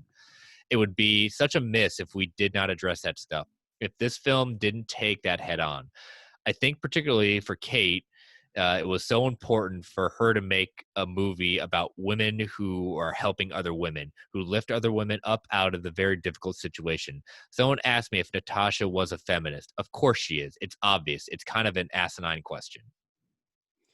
Yeah, this is something I'm excited for, but I think we got to wait. This one, I'll have to look back until we see it, right? Because I think it's kind of similar. Maybe it has that vibe of Black Panther, where what that did for the Black community, this could do for women. I have to see it because it makes sense with Black Widow. They're taking down a big organization that is using women against other women. So it all sounds good on paper. I hope that is in the film, and it's not just kind of maybe some lip service to kind of, oh yeah, this is with the times. I do believe her though, just because I just feel like that's what Black Panther was. So I could see this being that side of the coin, especially because we had Captain Marvel, but I don't think that was a woman empowerment story. But this does feel this could be more about women having to help or work together, but also going through some trauma. So I'll wait until the movie to see if they hit that out of the park. Yeah, and it's also at that point one of those things where, again, she's not going to throw these words around without necessarily, like you said, Yeah. you believe her. I'm not saying you aren't at that point, but like she said, saying it's an asinine question. It's just like, look who the main cast of this is. Look who's directing this Mhm. movie, and look at the time that it's not going to be like calling out specifically. It's going to have those, again, it could call them out, but I'm just saying, like, to do it like the same thing with Eternals. It's going to be put in appropriately and be done, not just to throw it in because it's the in thing to do. Yeah. It doesn't seem like that. So, but our last two basically focus on Miss Marvel. At that point, we got some rumored casting, some rumored director choices, and nothing's necessarily been confirmed. So, both of these come from the direct. And forgive me for mispronouncing some names. I will do my best. But the direct and exclusive report that Marvel Studios has hired Bad Boys for Life director duo Adil Arbi and Bilall Fallah. So again, my sincere apologies if I'm mispronouncing those names or not doing it correctly. But they are not confirming at this point. Outside of the rec has their sources, and they feel very confident about that at that point. So they will be helming this series at that point. My wife and I just recently saw Bad Boys for Life. Mhm. It's a Bad Boys movie, and I enjoyed it. Yeah. Again, I like the franchise at that point. I don't expect a lot out of the franchise itself, but I thought it was, cool. It's very, like with every kind of director, I was like, okay, I liked the last thing I saw. I enjoyed what they see.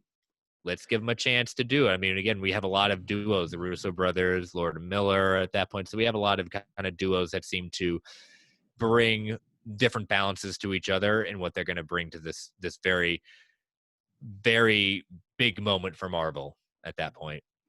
Yeah, this makes sense as far as Bad Boys for Life. It was a pretty good hit as far as financially. It was one of those movies that just stuck around the box. I was just kept chugging along and making money after money after money every weekend. So, yeah, I'm not a big fan of the choice. We talked about this with Brent, where I agree with Brent 100%, where it's MCU. They have my faith till I don't. And that's exactly it. This isn't me going like, oh, now I'm not excited. I just always have, okay, my MCU bar. And then it's like, does something get me more excited? So I'm like, okay, Sam Raimi's directing Doctor Strange 2, that pushes up a little bit more. Where someone like, the Eternals director, I don't have much of her experience work, so it's like, okay, still interested, but it doesn't engage me anymore. So I thought Bad Boys for Life was all right. I didn't like it as much as the other two, so that doesn't get me too excited, but it is the MCU, so they hopefully saw something in them. But it's funny because these guys on the press tour for Bad Boys for Life did say they had some conversations with Marvel, so I would believe this scoop. And again, it's kind of that for me in the MCU, it's not guilty till or it's innocent till proven guilty. And I have everyone come there with a clean slate, even if I don't like some of the stuff they go, okay, you're chosen for a reason. I trust this team. So yeah, and again, I just like, if this is happening, it sounds that series is moving along. Yeah, and the fact that they gotta get to set this character up for what has been heavily rumored that she will be making an appearance in Captain Marvel 2. So that's kind of a cool thing to do. That means they might be hopefully being in on some of the pre-production work and some of what the decision is in the direction of that film. So that'll be cool to kind of see the hints of what plays out in the series. So, but our last story for the night continues Miss Marvel. Also, the direct can exclusively report that Jasjit Williams and Sagar I'm gonna totally butcher this. Shuck. Shigar Saki? Yeah, I don't know how to say it either. So we will learn if they're cast. Total apologies at that point. Are in talks to join the upcoming series. While they can't confirm the characters they'll be playing, our sources indicate that Williams will be portraying Bruno Corelli, also known as comics as the tech-savvy friend of Kamala Khan. and who is also potentially a love interest. Similarly, Sagar appears to be eyed for one of the role of Amir Khan, Kamal's older brother. Hmm. So again, they're starting to fill out the cast. Yeah. Yeah, no, I've never seen these actors in anything that I know of, but again, I think it's just more news that okay, we're moving forward, and Yep. hopefully that means we'll be getting filming dates, and hopefully that means soon we'll be getting a Miss Marvel. I'm still surprised if COVID wasn't a thing, I think we would have gotten it by now, but I'm still surprised that I we don't know haven't. about that. I think that was definitely a next year thing, regardless. Yeah, I guess you. Well, I just wonder if like the process wouldn't have been slowed down all. But Yeah. maybe you could be right though that it still was next year. I'm very excited to see who they cast. Previews we would have seen. Yeah, I'm very excited because even if I don't know this actress, these two I'm not going to see go their work because those are important roles, but they're not as important as Kamal Khan. Whoever gets cast as Kamal Khan, if I've not seen her in anything, I will go look out for stuff to see and get affiliated. Tell you what, the actress who did the mocap and the voice work for Marvel Avengers, did excellent job. And Fantastic job. if you want to hear a great little interview, better listen to Fat Man Beyond. They had her on this weekend, talking to her about the process and just how much of a big moment it was, not just for her, but for her family and other people like her. So Yeah, no, it was really cool, and she just seems like such a big fan. So it's great yep. when that happens. So Just like the character, perfect. yeah, it's perfect world. So Yeah. so that's the news. Yeah, that's the news. So we're gonna throw to another ad break. We have Fact or Fiction coming out with the poll results from a few weeks ago. We have Chris's turn. I'm very excited because it's been a while since we've done some Fact or Fiction, so I'm excited to get to it. So we're gonna throw to an ad break right now, and then we will be right back. And we're back. So I need to pull up these results from 2 weeks ago. I had to rush because I got back and I was like, Fact or Fiction? Oh no. Let's see here. But I will. So you are all ready to go, correct? Yep, I'm ready. Okay, so You want to do the poll results, or I got the results now. I okay, got them. I perfect. wasn't sure. Yep. So here we go. So these were from 2 weeks ago, like we said. Took a little break from this last week in honor of Chadwick Boseman. Again, like Chris said at the beginning of the episode, thank you very much for tuning that episode because it was a very different type of episode, but we had the same listener viewership as always, so we appreciate that. And also, we hope we helped you in any way, and we hope just had an enjoyable time, like reminiscing about some of the good times and some good scenes and whatnot. So if you haven't checked out, it's a really good job, and I commend Chris because obviously Greg joined us, but you set up a lot of that show, so I thank you for that. So this was from 2 weeks ago. So I had to go back and listen to the episode because I've kind of forgotten what I had put as my Fact or Fiction. So but Tobey Maguire will reprise the role of Spider-Man in the next 5 years. So 72% fiction, 28% fact. I was surprised because I think, like you and me, people aren't thinking about the loophole of Spider-Verse. That's the very yeah. And that's why I said fact on that one, because Me too. I asked you, saying, are you just saying a movie or just saying in general? And that's why I chose loophole of yes, Spider-Verse is probably the only way we see it. Yeah, and that's why I just put the role of. I didn't put live action. In that episode, we talked about just live action, and you and I were kind of both more on the fiction side. I was like kind of in the middle, but as far as just in general, I think it's going to happen. So the fans not agreeing with us this time. So let's see what happens with Spider-Verse 2. The second one, 3 out of the 5 original members of Guardian Galaxy will be in Volume 4. 79% fact, 21% fiction. I was surprised it was that high. I thought it would win out, but I was surprised just because James Gunn probably won't be directing it. He has stated before that if there's another Guardians team, that it would look very different. Obviously, that could mean a whole lot of things, right? But the people are thinking we might get some more, at least 3 people back for another Guardians. Yeah, I think Tony had had kind of his own kind of idea for what do you have that pulled up? Because he had his he said Gunn said before one member of the team will die in the next movie. My guess is Rocket will kick the fan. Kick the fan. Is that an expression? It's now an expression, so Tony coined it. We're kicking the fan. I like it. Kick the fan, Tony. You need to let me know about that. Coined that. Well, I think in the 4th movie, the original gang, only Groot, Drax, and Gamora will be left on the team. Yeah, maybe. I just don't see a situation where it's Gamora without Quill. I really don't. So that's my one thing. Well, I mean, it's kind of like, you have some standards at that point. The cosmic version of the Avengers at that point. A lot of different iterations of the Guardians of the Galaxy. Yeah, Peter Quill's been kind of a standard. Gamora's been a standard, but again, you can take this movie and leave it open to more cosmic. If Marvel is truly leaning towards more of the cosmic realm in these next couple of phases, this would be the time to kind of, we don't need the same ones. We can introduce some new things and build up a new Guardians while still having some of the semblance of the other. So Yeah, true. cool. And then last one, Hawkeye series will be the last time we see Clint Barton in the MCU. 83% fact, 17% fiction. So, yeah, I think I went fact as well. Like I said, it was a little while ago, but just because I think he will happily retire. There's always a chance even then, there's always a chance when a character is dead, they might cameo. But I just think that it could be a good send-off for him. And he doesn't, if Black Widow is still alive, I'd say maybe, but I feel like the characters he's tied to, Black Widow, Wanda, who's going to go off to do some crazy shit. I think they're going to be busy and they don't really need Hawkeye to. And even then, I feel like Wanda and him kind of had that moment in Endgame to like close off that relationship to be like, they're both reminiscing over Black Widow and Vision. I think that was their, okay, this is the nice button end to their relationship. Yeah. So, all right. So I got my fact or fictions ready at that point. So my first one is, if we ever get Punisher into the MCU, all right, if we ever get him into the MCU, solo, we're focusing on the solo route. If it's solo, it'll be a PG-13 movie or relegated to a streaming show. Relegated. Some people aren't going to like that, Well, I had to put some kind of term on that point. I mean, I have total respect. Again, I've said over and over again, I think Daredevil and Punisher in the first season of Jessica Jones are some of my favorites of that group.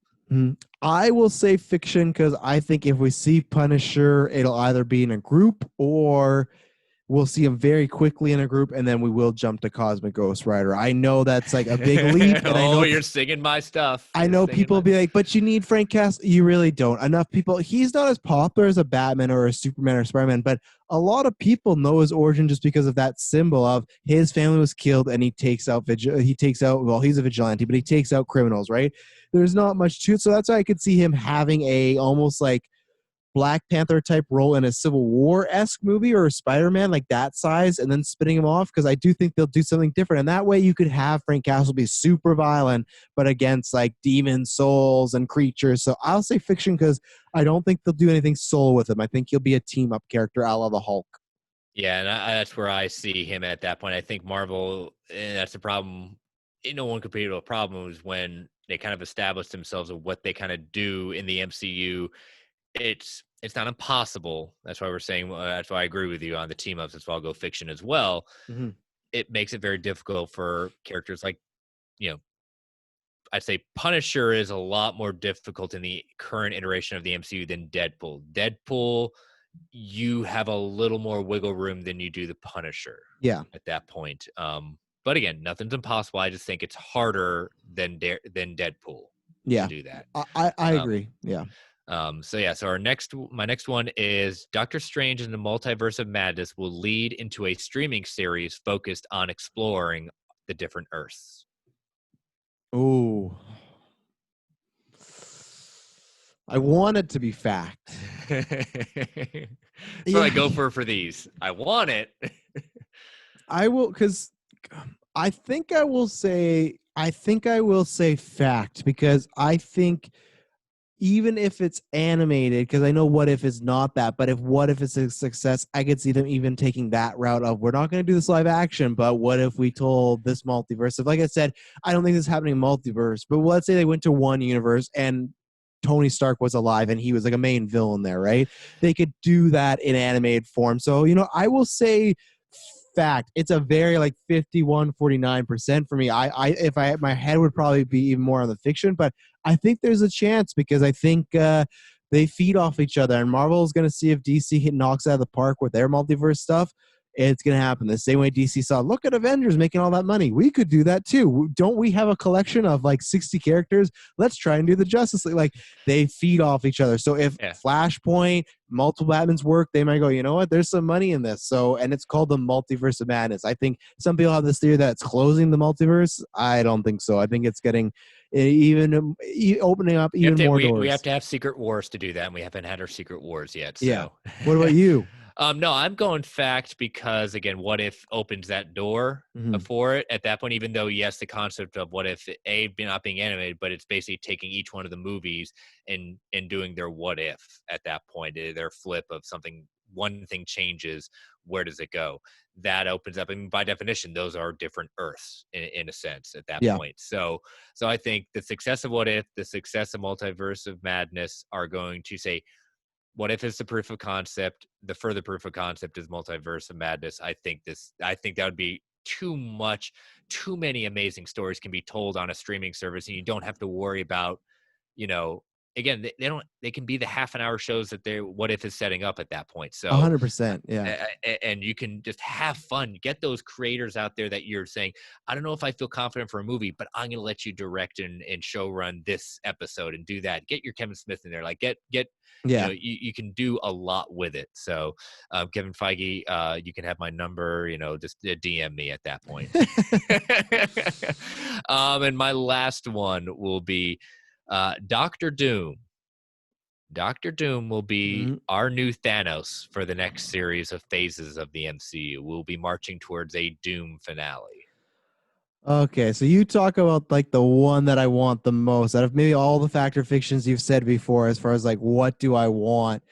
That's what I want, because my worry all the time is that he's going to come in and he's going to be, this would still be a huge thing as far as being a main villain for Avengers movie. That would be massive, but I don't want him to be that. I do want him to be the next big bad. And they people always go, oh, well, he's still got Galactus, he got all this. Make it wait. You can do Doom for phases, and then you got Galactus down the line. Like, you don't have to. As far as I know, people always worry about fatigue, but as of right now, that's not set in. So plan for the long game. I will say fact, but I'm very worried that he could, and again, worried is a bad word, because Loki was that. Loki was the one guy in Avengers, and then he was in a bunch of other films. I could see Doom having that same type of route, where he's in Avengers, and then he's in Fantastic Four. He's in a Spider-Man. Like, he could be all over, but maybe he's not the main one. Maybe he even helps him fight Galactus, because at times Doom has teamed up with our heroes. So I will say, oh boy, is he going to talk him out of this fact? I'll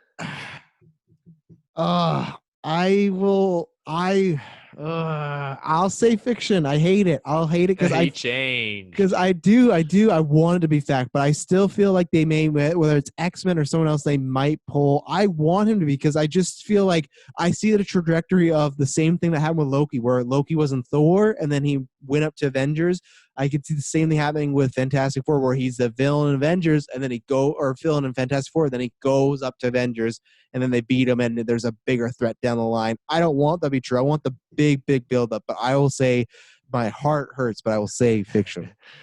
The only reason I'll say, one of the reasons I put this question on there, and I had a headcanon in my head of thinking of process at this point, Thanos being where he was universal galactic threat, the character of Doom, he's more than just a ruler that had a mangled face at that point of this country. At that point, he dabbles in the occult, he dabbles in magic, he dabbles in the cosmic. But he's terrestrial on Earth, but he dabbles in so many different things at that point. He is a Earth threat that has universal consequences based on what he can do and what he has access to at that point. So I'll go with fact, just because of those reasons at that point. But I can understand where you're coming from. Is just like, I could also see the fiction too. So, well, I am very interested to see how the fans vote for all of those. So yeah, as always, look up for our Twitter feed. They will not be the day of this time, because now I'll be back in service and doing whatnot. But yeah, and like what me and Chris have talked about off air, but next week news have been slower, so we had a big pop this time because we missed 2 weeks. But next week, if there's not many news, we'll be taking questions and we'll be taking tons of fact and fictions as well. So if you have those, get them ready, because unless something big drops, I think it'll be a little lighter. So we're welcome, and we're always welcome to questions, so you can always hit us up. But there's some weeks where we go, okay, we want to really get some interactives going on, so that could be happening. So are you ready to talk about I know there's been two, like Hawksbox keeps getting delayed a little bit. We had one delay and then another, but are you ready to talk, because these are some big issues to talk about? Yeah, I mean, this is at the beginning, always looking forward to that, but this was, I hadn't read it in a while, so the fact that we get the Moira McTaggart issue was just like, oh, this was so good, and I'm so glad I got a chance to reread it, because we'll start with House of X at that point. Number 2 is the who is this Moira McTaggart, because it's definitely not the Moira McTaggart I had figured at that point. It was such a cool way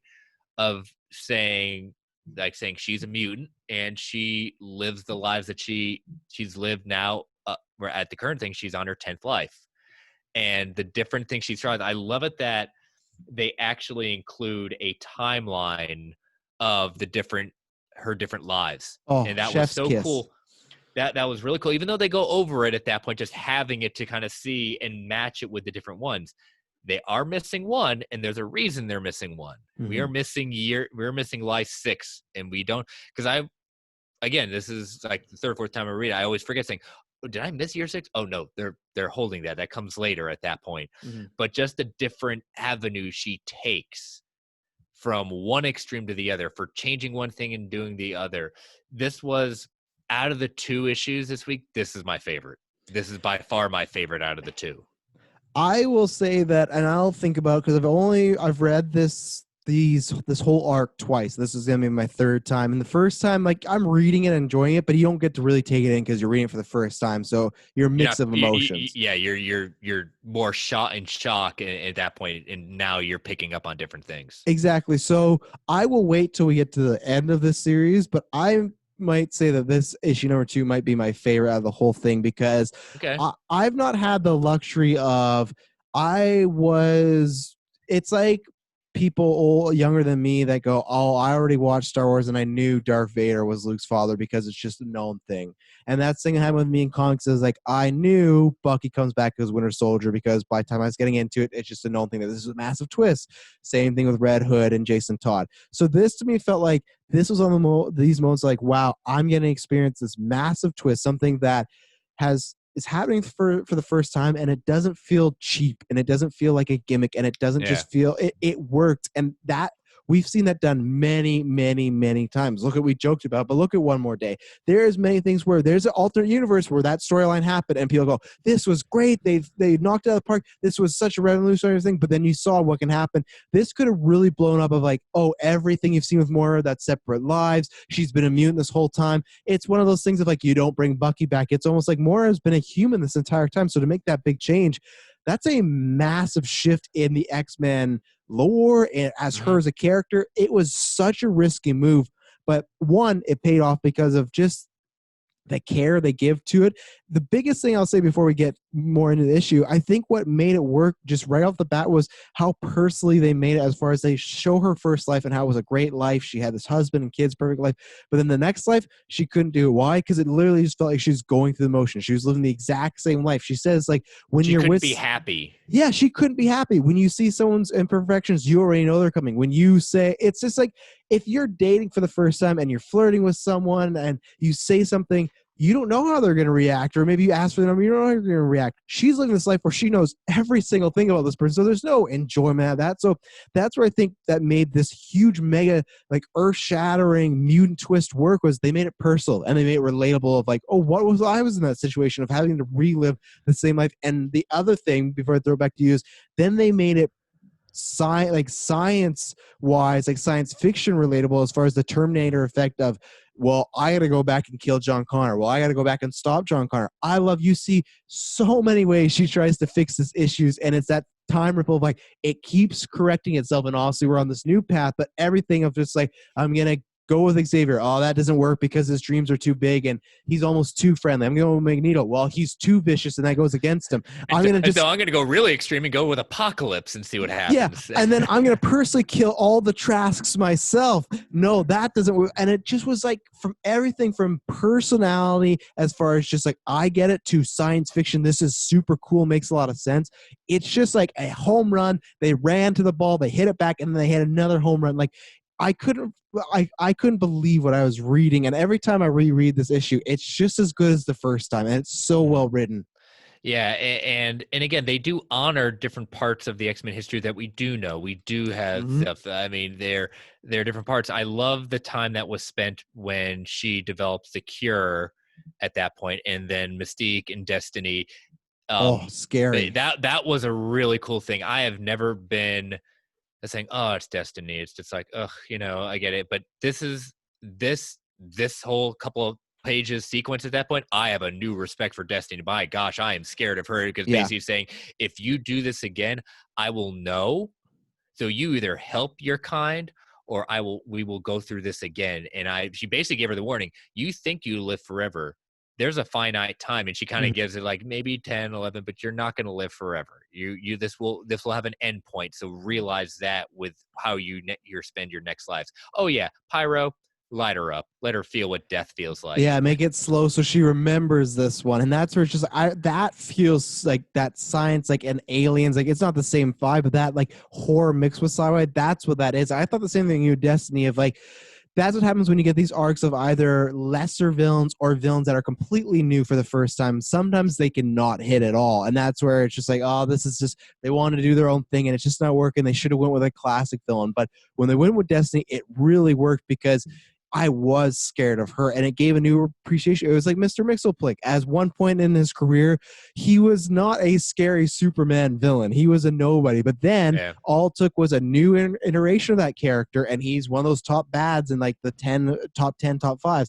It's newer, so we don't know where Destiny's going to fall, but this gave a whole new light on her, and she just had this presence about her. And even though it's written, I feel like I can hear that character. I can hear the way she pronunciates words, and just it's so well done. And that character, obviously we'll talk more in the future, but it was just laying down the law, and I just love it. Yeah, if you do this, I will find you when you're a child. And the thing is, when you're a child, you won't have these memories, so you will not be able to reincarnate. So you think really hard if you want to replay this, And I love when before she kills remember, her, you die as a child, you don't manifest your abilities, you're dead. Like, you're not coming back. Yeah, and I love before she tells Pyro to burn up, she's just like, so let's see what you choose, and just kind of like letting her, like, you can do it, but it's your funeral if you do this. So just a very intimidating character, and very well, and just especially too reading the first time when she has that cure, it's like, oh, what's gonna happen then? Boom, everyone's dead, the whole place is wrecked. It's just it's on.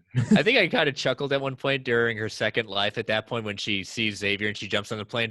She never made it because the plane crashed. I was like, yeah, okay. And again, that's just like such a good comedic beat. Yeah. It's just so funny where it's just like, it's dark humor, but it has that levity of just the flow of how they tell the story. It's not too much information at once, because I know that was too much, but I feel like those first two issues we talked about, they throw a lot at you. But this to me you're following the breadcrumbs until you get to that loaf. But like, I thought, like, same thing, your mind's chugging, and then like, oh, there's a comedic beat, she died, that sucks, like she didn't get it, so what's happening next? And and like you said, it almost makes all those other versions still canon to the story, because you just go, well, that was a life she lived, like with Legion, which I love the word, like Legion gets bold and stuff, like just like little nice Easter eggs and touches. But it doesn't feel the other stuff. When sometimes this happens, you can feel like everything you've read is null and void, where they just threw it out like, oh, forget that. That's not our story. But this is like, no, that could mean something to you if you want it, Oh, yeah, exactly. And I think I love that how the thing she has not tried is the thing we end with, is the, Xavier and Eric coming together, Eric seeing who Moira is and getting the chance and saying, how do I know this is not a thing? You're just going to have to trust me. And he realizes that, saying, hey, I'll join you, but again, I'm not going to be your pawn. We're going to do this together, and we're going to have to find some way to coexist, because, again, according to Moira, she's tried everything except this, and nothing's worked. And we're going to see if this is this the future where how the X-Men are able to, mutant kind is able to thrive. Yeah, and that's kind of leading into Powers of 10. But the last thing I just want to say, as far as like an MCU goes, there's that moment where Moira is on the couch and she's watching the news, and it's just Xavier giving that statement like, I'm Charles Xavier and I'm a mutant. I could easily see them using that. There's some things from these runs, but that could be a way of him just announcing it to the world. That I could easily see that in a movie, and I think that would be. You thought Spider-Man Far From Home's end credit scene was huge. Imagine if just one character, any character, is watching TV. They've not announced the actor playing Xavier. This TV comes up and he says that. What a mic drop that would be. Again, they don't got to follow this exact storyline, but I think that introduction of he's not the first mutant, but he's the first mutant in the public eye. That would be perfect. Of like, well, he knows he's a mutant. He's just been trying to figure out his powers, and now he's announcing it to the world. So I think they could easily lift that if they wanted. Yeah, you're right. So let's head into Powers of 10. We get a little bit of present action, and then we head quickly to the future. So it looks like that we have the Sentinel that we saw in the first issue was it's a mother mold who makes master molds, who then makes who makes more Sentinels. But the theory that's going is that this is the beginning of Nimrod, who they have to stop. Yes, like even that. I love that panel when it's like Nimrod and just I can't remember the exact line, but it's just like we have to destroy it. Like there's no, and then and that's what he sees. Scott sees the image on the computer, and they're like Nimrod. And he's like, oh, so it's like they've He goes, oh told him, damn. yeah, they've told them like this is the dread, this is the calm before the storm of you. Like if you're not ready, you got to get ready now, and that's where you talked about before. Like I love the dynamic Charles and Charles and Eric having this because it's just like Eric's like, I'm not gonna let you soft me too much, and Xavier's like, I'm not gonna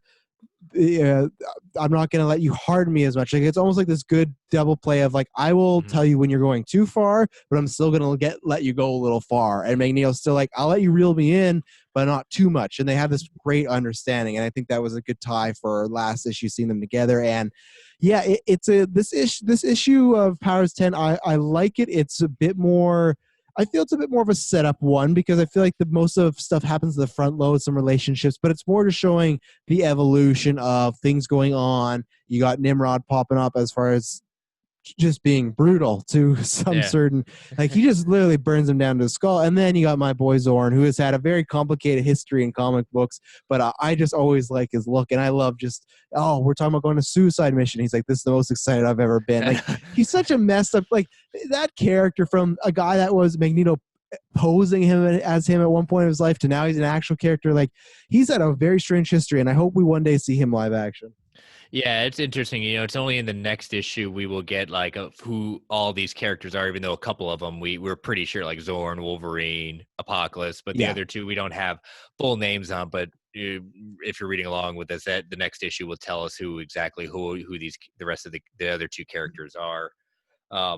They like you said, they're going on a suicide mission. They have to take this out in order to, ensure what's left of their race at that point. And we kind of get, this is where we get really sci-fi. And I know this, a lot of times I've heard the criticism of Powers of 10. This is where Hickman kind of jumps the shark a lot of times. Mm-hmm. I don't agree with that, but I don't see what you mean, because it just goes super sci. Even just the look of Nimrod in general is like, this is fucking crazy, and it's just like, but he people say he jumps the shark, but he's also basing his ideas in history and respecting at that point. I mean, we get the type of societies and the different types of societies, and we bring in like the hive mind, the intelligence. We relate back to the Kree, the technarch at that point. Well, that leads to world mind, and then the phalanx. Well, we know what that is. From X-Men. There's a whole storyline based around it in the 90s, and the techno-organic virus. So all of this, again, thank goodness that he had the foresight. I'm not sticking around the comic. I'm going to put also mini little encyclopedias to better explain it. Yeah. And okay, I have to read a little bit more. Guess what? If you love these characters, I want to read more, because this is the thing. Oh, I want to know about this. And he gives us this right here. Yeah. And especially we talked about that last week or 2 weeks ago when we covered the first issue. I like this way because it doesn't feel like you're in the middle of the story and then boom, they lay you on with 3 panels exposition, and you kind of get not lost, but taken out of these characters having a big moment, and they'd be like, what's Nimrod? Well, and then they talk about it for a while. I like, you get Nimrod and your mind is wondering, okay, what is all this? How is this working? Then at the end you get to that and you go, oh, okay. So then even when you read the second issue, you are all caught up. You know what's happening. Yeah. So I'm not saying every comic book should adapt that. I think exposition is needed, but I think when you're getting into some of these, especially with Hickman, the way he likes to run, but in some of these worlds, especially in this, like going thousands a year before introducing new villains, new tech, I think you need that. And I think it was in the middle of the plot. It could be very dense. And yeah, I could see people, I completely understand people say, hey, sometimes the sci-fi stuff's a bit too much for me. I think jumping the shark is like a harsh term for people to use. But like, as far as if you go, hey, it's just a bit too sci-fi for me. Hey, I get that. That's fine. That everyone has their cup of tea, right? And there's even at times where I never thought that, but there is times where I go, I need to read this again, because the first time it's just like, it's very like Kubrick like as far as sci-fi goes. It's almost like what we talk about Nolan being confusing. It's like that, where you go, okay, what was that? Now let me go back. Okay, I think I got where we're going. And then at the end, boom, that textbook stuff comes in. You go, okay, now we're off to the races. Yeah, this was an issue I definitely read twice, just because I remember reading it 100%. Twice the first time, just because there was a lot there, but it makes sense as I reread it again, like looking at how the different he called the societies and the the societies and the galactic and versus planetary, and seeing out understanding like the technarch. You have two different things. If they can be useful. It's kind of like the Borg in Star Trek. You find it useful, yeah, we'd take you over at that point. If we don't, we'll send a techno-organic virus and wipe you off the face of whatever planet you're living on. So I mean, it's interesting to see that, because then we see basically where they're at right now on the planet. This is looking forward to ascension for a world mind to take over at that point. So yeah. But yeah, so we'll see. But there is going to be a change in reading order based on how it came out. So in the next one, instead of doing Hawks and Pox 3, it actually reverses. For this one time, it reverses in the sense of Powers of 10 number 3 you read first, then House of X number 3. So make sure to read it in that order. Exactly. Yeah. And it's going to be exciting. We're at the tip of the iceberg. But yeah, I just, again, as we've talked about before, just even now are the 4 issues of these, reading them again. This is only like my third run through, but it's just great. I think the last time I read something like this, a big arc that was so fresh that I knew I still loved, that was the first time, but even rereading it was Scott Snyder's Court of Owls, where when you read it, you're just like, this is amazing. And then every time I've gone back, well, this is special. It's the same thing with this, where there's tons of runs I really like I talk about White Knight or All New Wolverine. There's ones that I love, but there's just certain ones where you go, oh, this is special. And it still has that, even rereading this. So I'm excited to keep going. Well, that's the thing I'm excited about, because rereading this, I'm going to then go, I've been buying the anthologies that Marvel's been put at the Dawn of X, where they basically number 1 collects all the number 1s of that one. And then they go on. So, and when other series have gotten canceled, they've introduced like the Lex number 7 brought in Wolverine. So this is going to give me the excuse to say, okay, now I've reread this. Now I'm going to read everything. And I love Marvel's putting the anthologies together like that. It's a great way, because again, tell me it's X-Men at that point in this age, I'm totally reading them all. Yeah. And it's something this is really revitalized X-Men, right? Not just because Marvel is maybe hiding them a little bit. They needed something to really freshen up and bring this in this generation. It's like, okay, X-Men have been around for a long time. You've covered a lot of themes, a lot of subjects. What can you do now? And leave it to Hickman to kind of reinvent the wheel, which he did, Yeah. So, but yeah, so we bring our episode to a close, man. This was a good one. As always. I'm biased because I'm doing it and with you. So even if it's just the audience of 2 right here, we had a good time. We'd be talking about this in a chat anyways, so it's like it's just for the people to hear. You're saving my fingers at that point. Exactly. Yeah. So that was a great episode, volume 15 in the books. As always, you can find me at Travis P. Snell. Hopefully, I will be winning my match Saturday. So you can look at all my victory laps there. But like I said, tons of stuff coming up. I'm at Geek First. We're going to be doing some stuff for figuring out. We have a weird schedule right now, but we got lots of Patreon stuff we got to catch up for our listeners there. So just follow the social media there, whether it's here, whether it's GOA Pod. You'll see some combination of me on the interwebs. And as always, this was a great time doing this.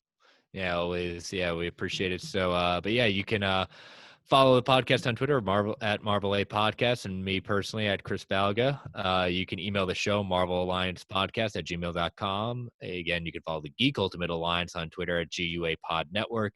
Again, feel free to tweet, email if you want to provide feedback, fact or fictions, questions. You have some weird thoughts on what we talk about. You tell us we're full of it at that point with our opinions. Still use SiriusXM and Yahoo. Yeah, that's if you use both of them at that point. Yes, I know tons of you use Sirius. I'm sorry, I fell off. Podcast came into my life and I had to choose.